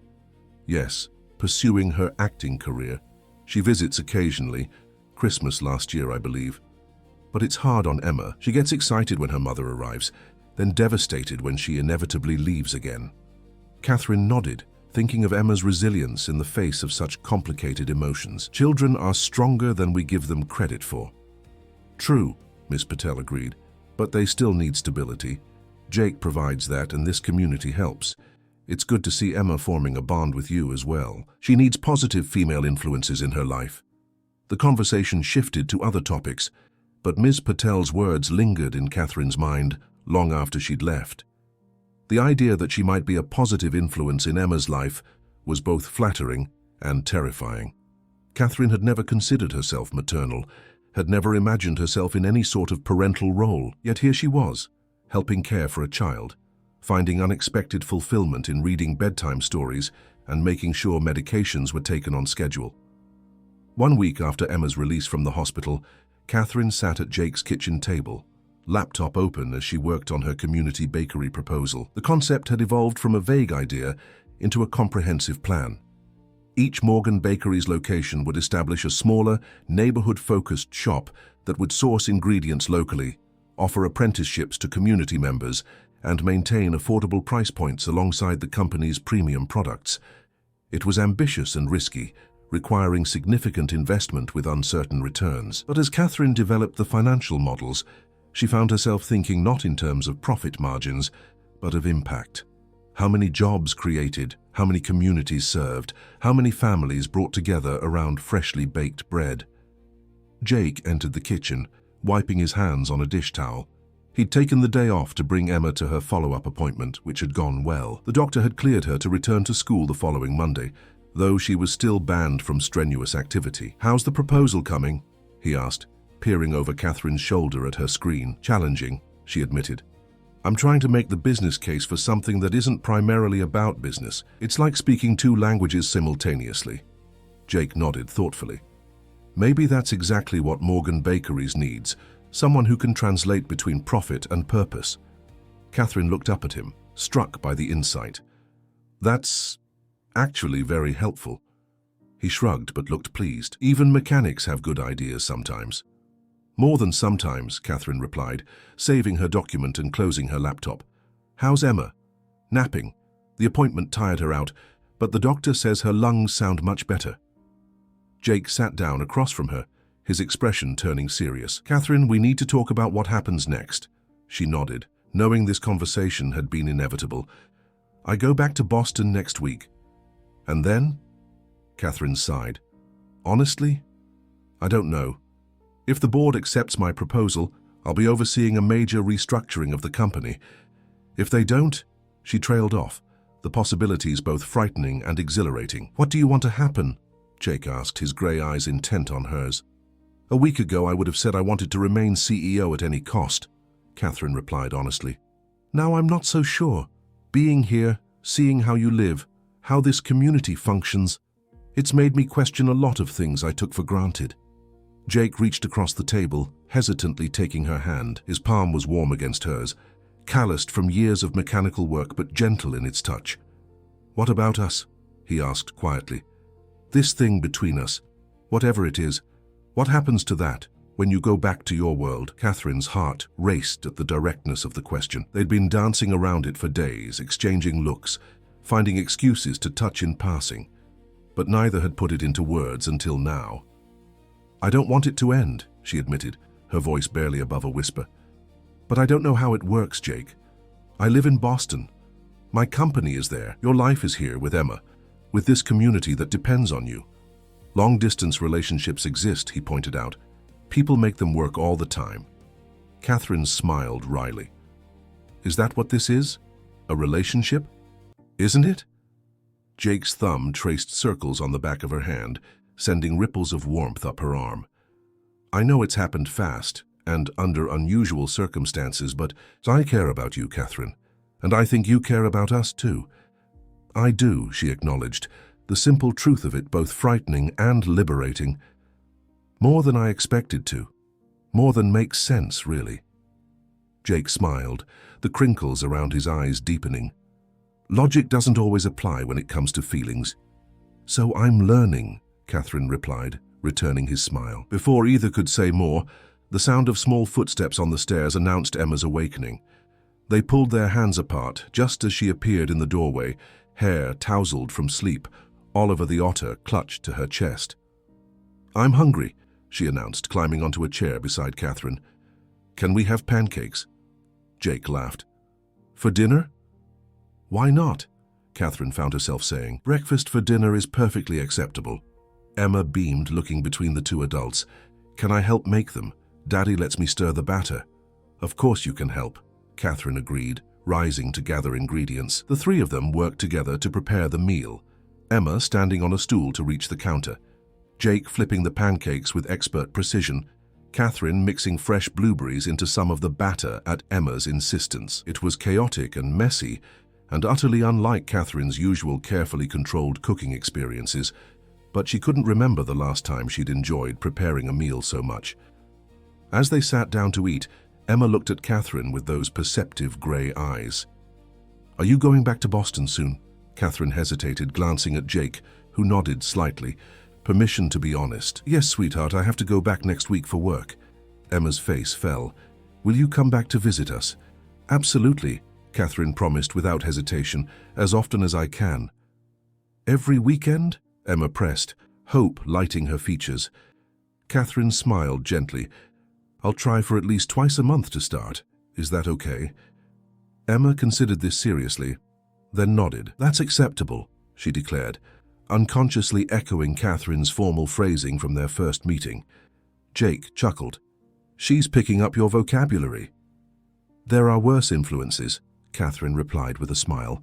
Later that evening, after Emma had been tucked into bed with promises of another chapter of The Wind in the Willows tomorrow, Catherine and Jake found themselves once again on the porch swing, despite the November chill in the air. Twice a month?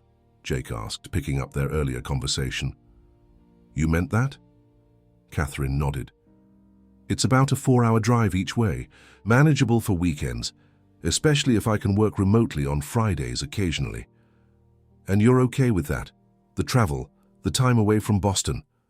More than okay, Catherine assured him. These past 2 weeks have been clarifying. Whatever happens with Morgan Bakeries, I know I want you and Emma in my life.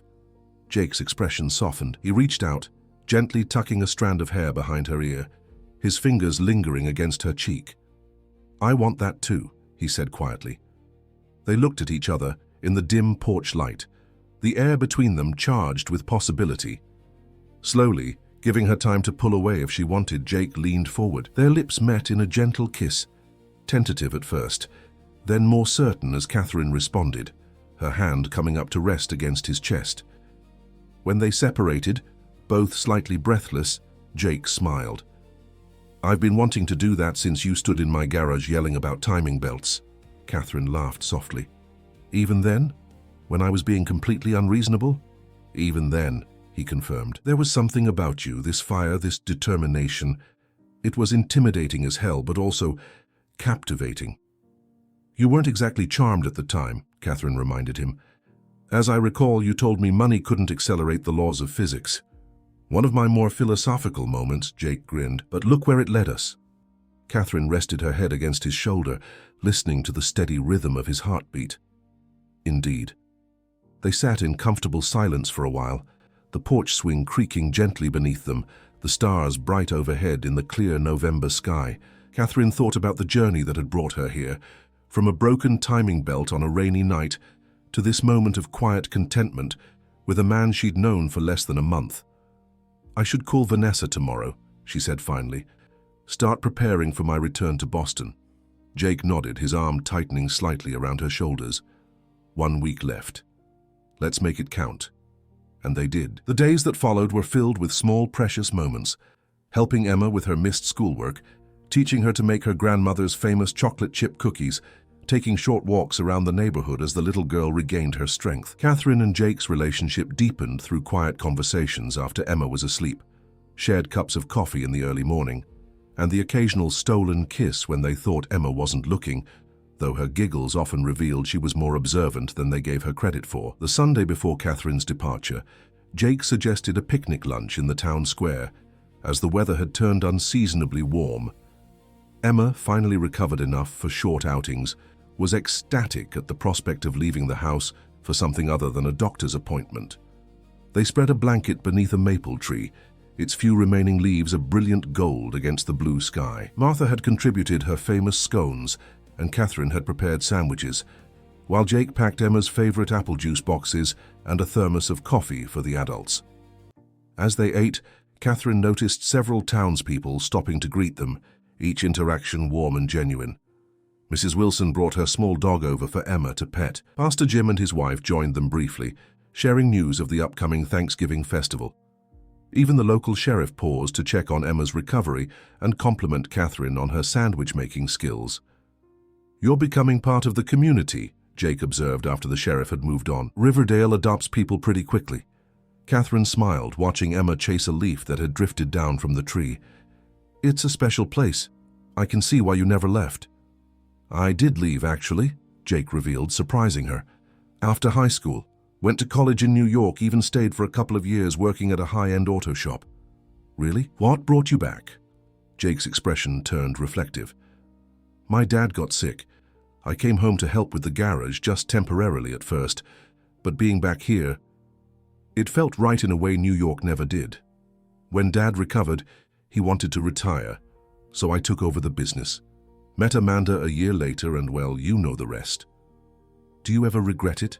Catherine asked. Coming back, I mean. Jake watched Emma for a moment before answering. Not for a second. This is where I belong. Doesn't mean I don't sometimes wonder about the road not taken, but I've never wished I'd chosen differently. Catherine nodded, understanding. She'd never questioned her own path before. The relentless climb from struggling bakery owner to corporate CEO had seemed inevitable, necessary. Now, for the first time, she was considering alternatives, roads not yet taken. Their peaceful afternoon was interrupted by the arrival of a sleek black car, out of place in the small town square. Catherine recognized it immediately. A company car from Morgan Bakeries, the kind used to transport executives. Were you expecting someone? Jake asked, noting her sudden tension.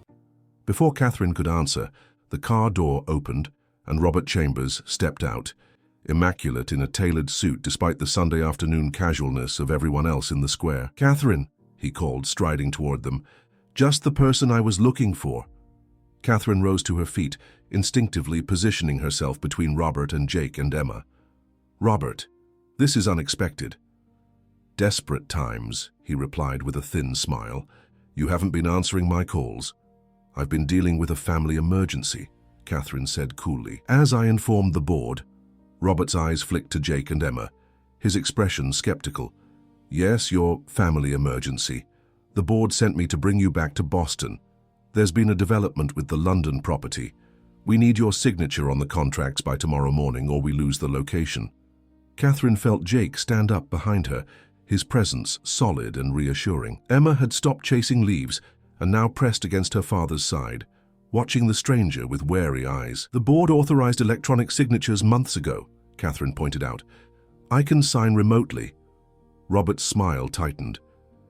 "The British partners are insisting on original signatures. You know how traditional they can be." It was a lie, and they both knew it. This was Robert's play, forcing her to choose between her company and her newfound personal life, expecting her to fail either way. "I see," Catherine said, her voice level. "Well, in that case, you've had a wasted trip, Robert. I won't be returning to Boston until Wednesday, as planned." Robert's facade of politeness slipped. "This is the London flagship location, Catherine, the cornerstone of your precious international expansion. Are you really willing to jeopardize everything we've worked for because of this?" He gestured dismissively at Jake and Emma.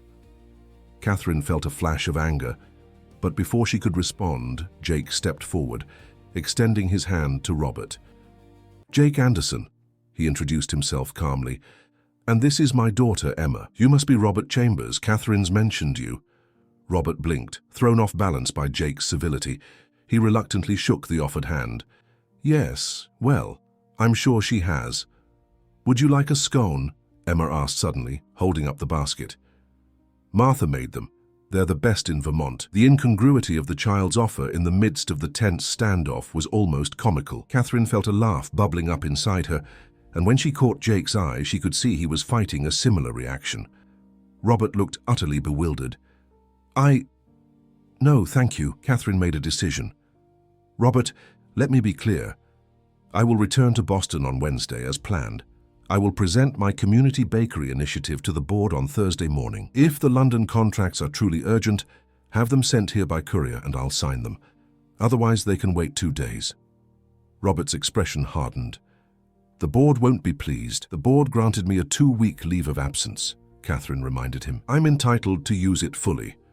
They stared at each other for a long moment. Years of corporate rivalry crystallized in this small-town confrontation. Finally, Robert inclined his head stiffly.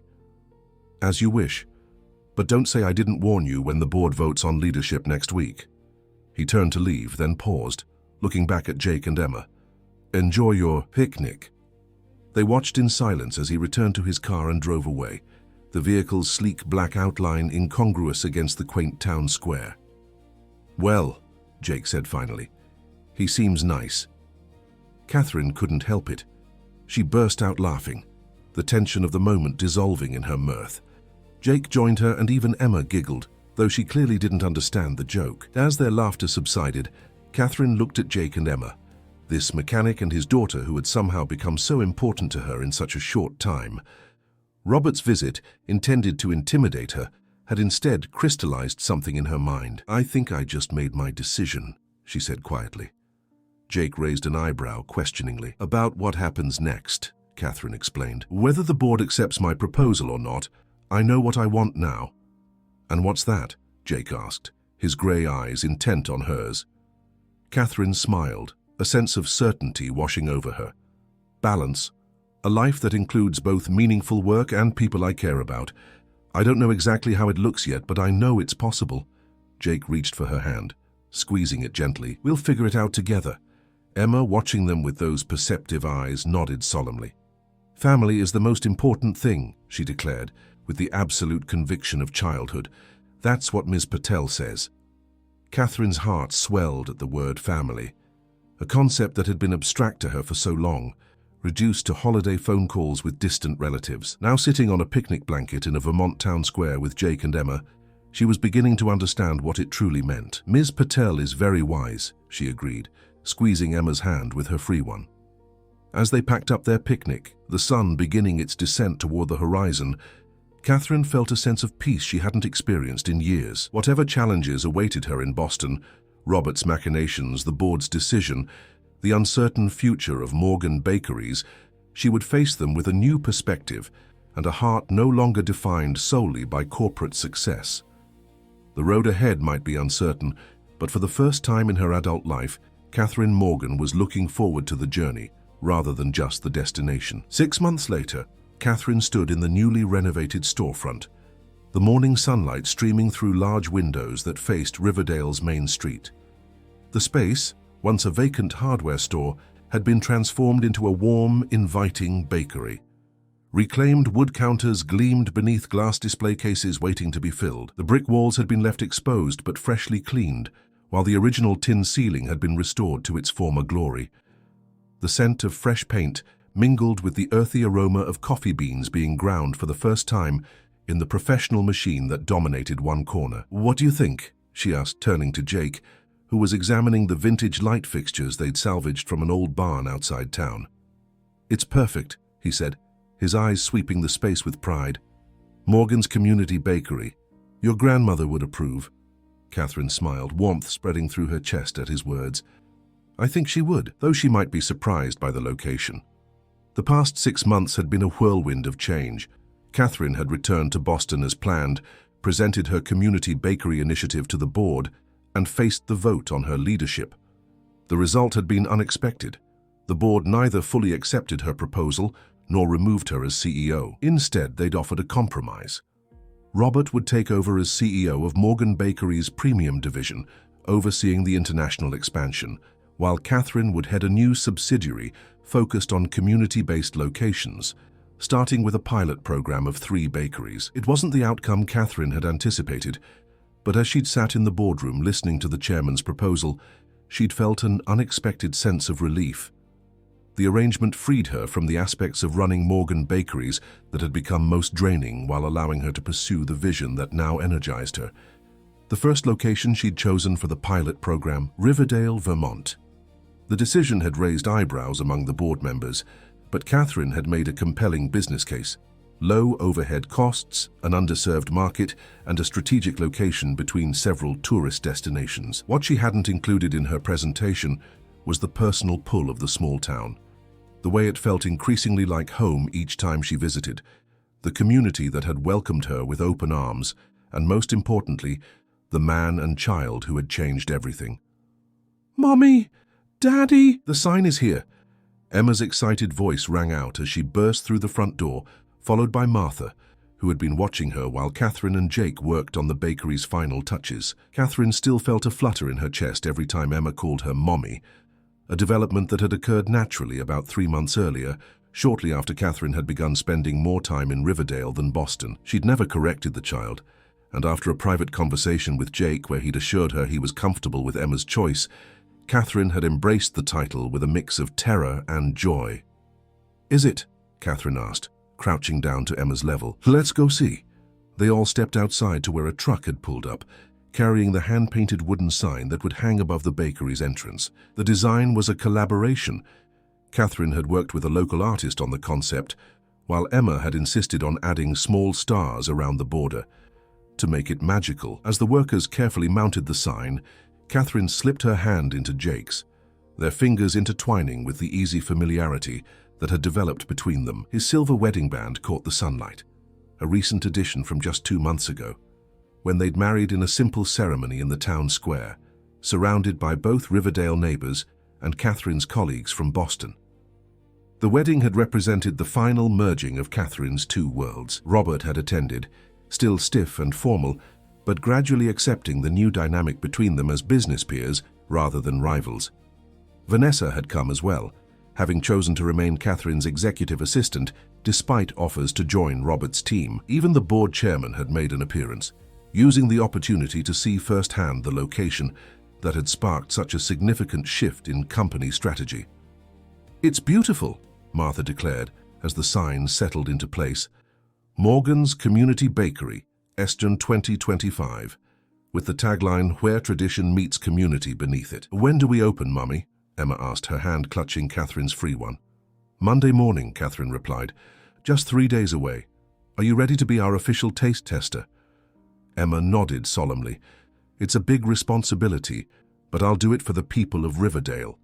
Jake laughed, scooping his daughter up onto his shoulders. "Such sacrifice. Speaking of which, shouldn't you be at your dress rehearsal for the spring play?" Emma's eyes widened. "I forgot.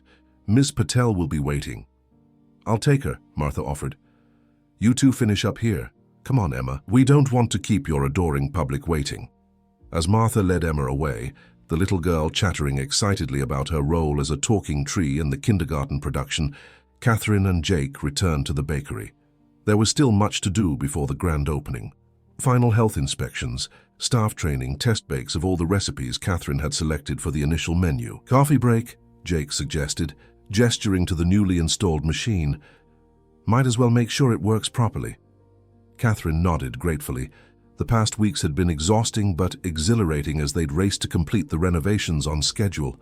She watched as Jake expertly operated the machine, another skill he'd added to his repertoire. When she'd first floated the idea of opening the pilot bakery in Riverdale, he'd immediately offered to learn coffee preparation, insisting that a proper community bakery needed excellent coffee to match its bread. "How's the apartment coming along?" Jake asked as he handed her a perfectly crafted latte. Catherine smiled, thinking of the space above the bakery that they'd been renovating simultaneously.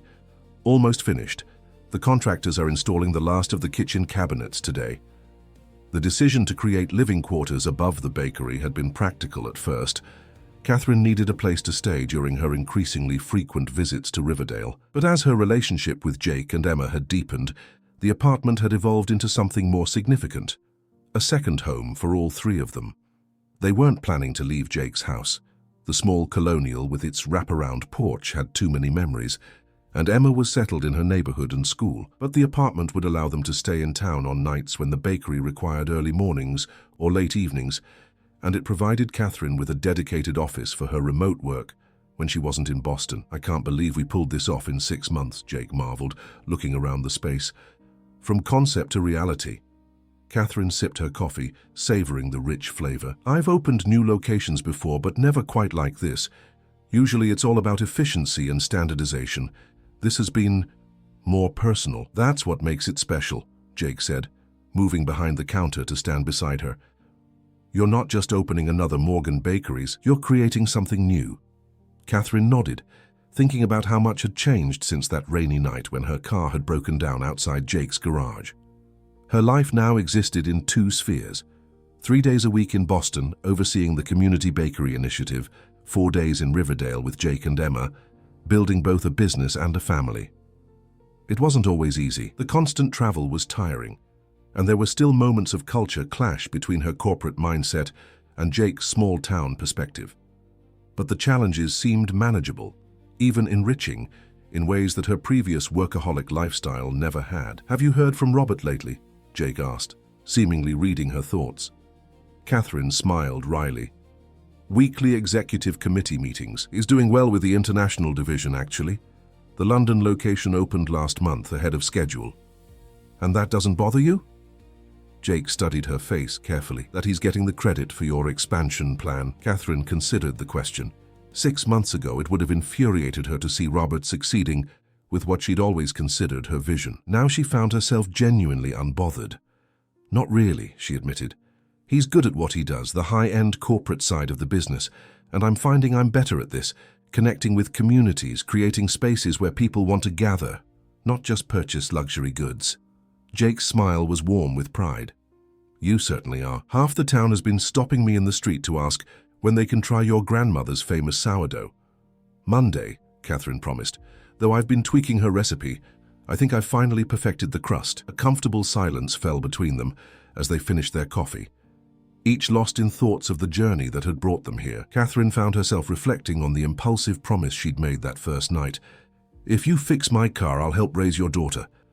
Words spoken in desperate frustration that had somehow become prophecy. "What are you thinking about?" Jake asked, noticing her expression. That night in your garage, Catherine replied honestly, when I said I'd help raise Emma if you fix my car. Jake chuckled. Not your finest negotiating moment. Maybe not, Catherine agreed with a smile, but it might have been my most honest one.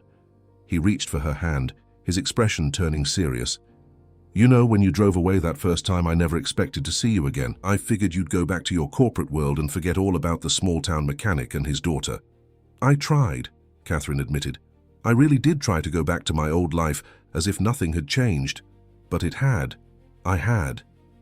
Jake pulled her closer, his arms encircling her waist. Thank God for broken timing belts.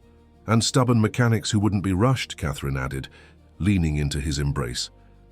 Their kiss was interrupted by the jingling of the bakery's bell as the health inspector arrived for the final check. The rest of the day passed in a flurry of activity, completing paperwork, arranging furniture, training the 3 local women Catherine had hired as initial staff. By evening, everything was ready for Monday's opening. Catherine locked the bakery door with a sense of satisfaction and anticipation. She and Jake walked hand in hand to his truck, the spring air warm with promise. Dinner at the diner, Jake suggested. Emma's staying at Lily's for a sleepover, so it's just us tonight. Perfect, Catherine agreed, though I should check in with the Boston office first. The Cambridge location starts construction next week.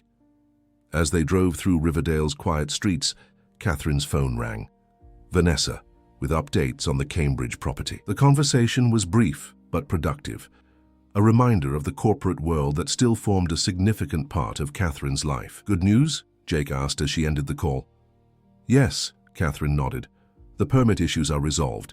We're on track for a July opening in Cambridge. That's what, 5 weeks after this one. You're not giving yourself much breathing room. Catherine smiled at his concern. It's a slower pace than I used to keep. Trust me, this is practically leisurely by my old standards. Jake shook his head, but his expression was affectionate rather than critical. Just don't forget to take care of yourself in the middle of building your community bakery empire. Empire is Robert's territory, Catherine corrected him gently.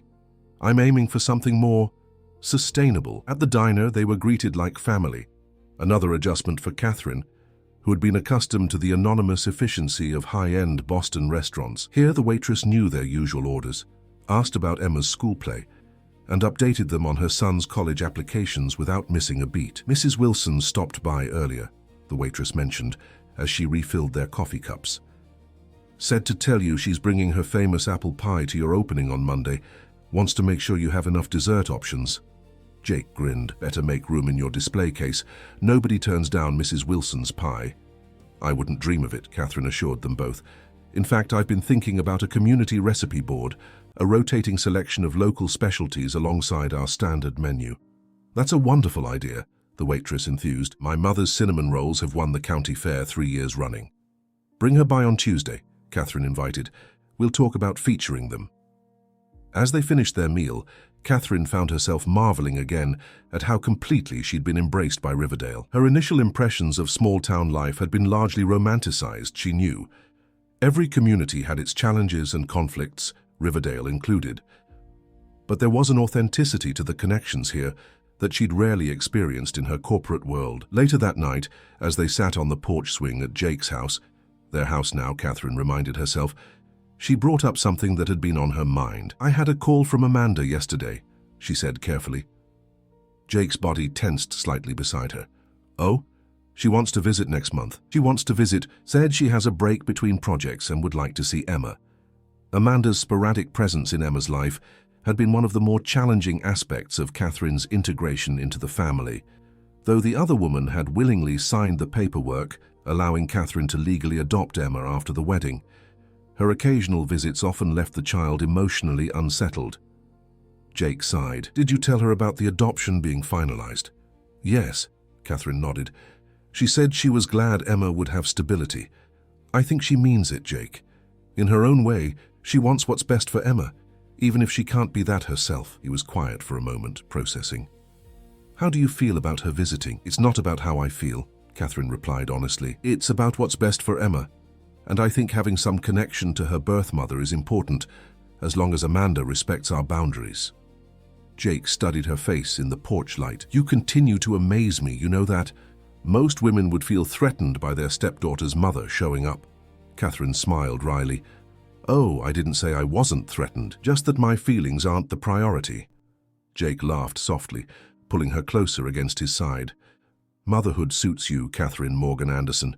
Even with all its complications, the hyphenated surname still gave Catherine a small thrill when she heard it. Like the apartment above the bakery, it represented the careful balance she'd struck between her established identity and her new life, neither completely surrendering who she'd been, nor refusing to embrace who she was becoming. "Speaking of motherhood," she said, her heart suddenly racing, "I have something to tell you." Jake turned to face her fully, his expression curious. "What is it?"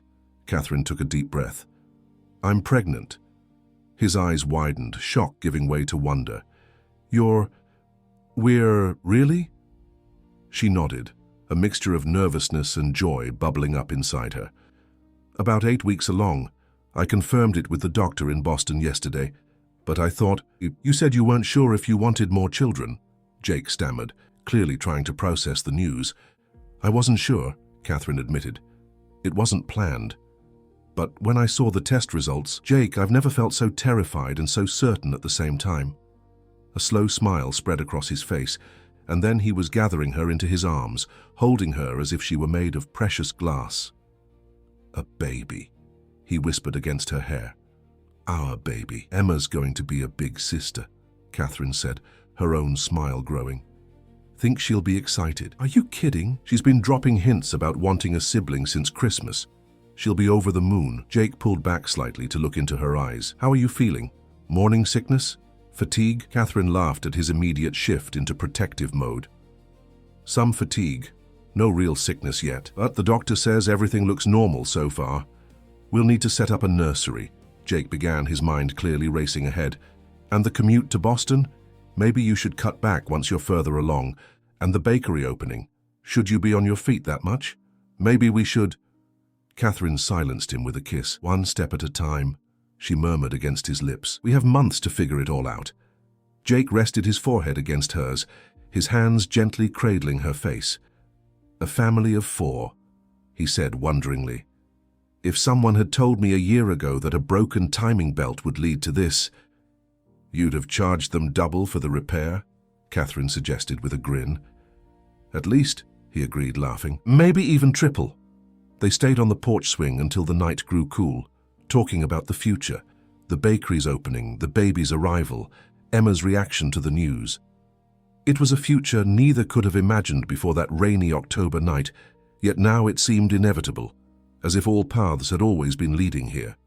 Monday morning dawned clear and bright. Catherine stood behind the counter of Morgan's community bakery, surveying the fresh loaves of bread, flaky pastries, and carefully crafted coffee drinks that awaited Riverdale's approval. Jake had already been by with Emma, who had solemnly tested a chocolate croissant and declared it the best thing ever baked in the history of the universe.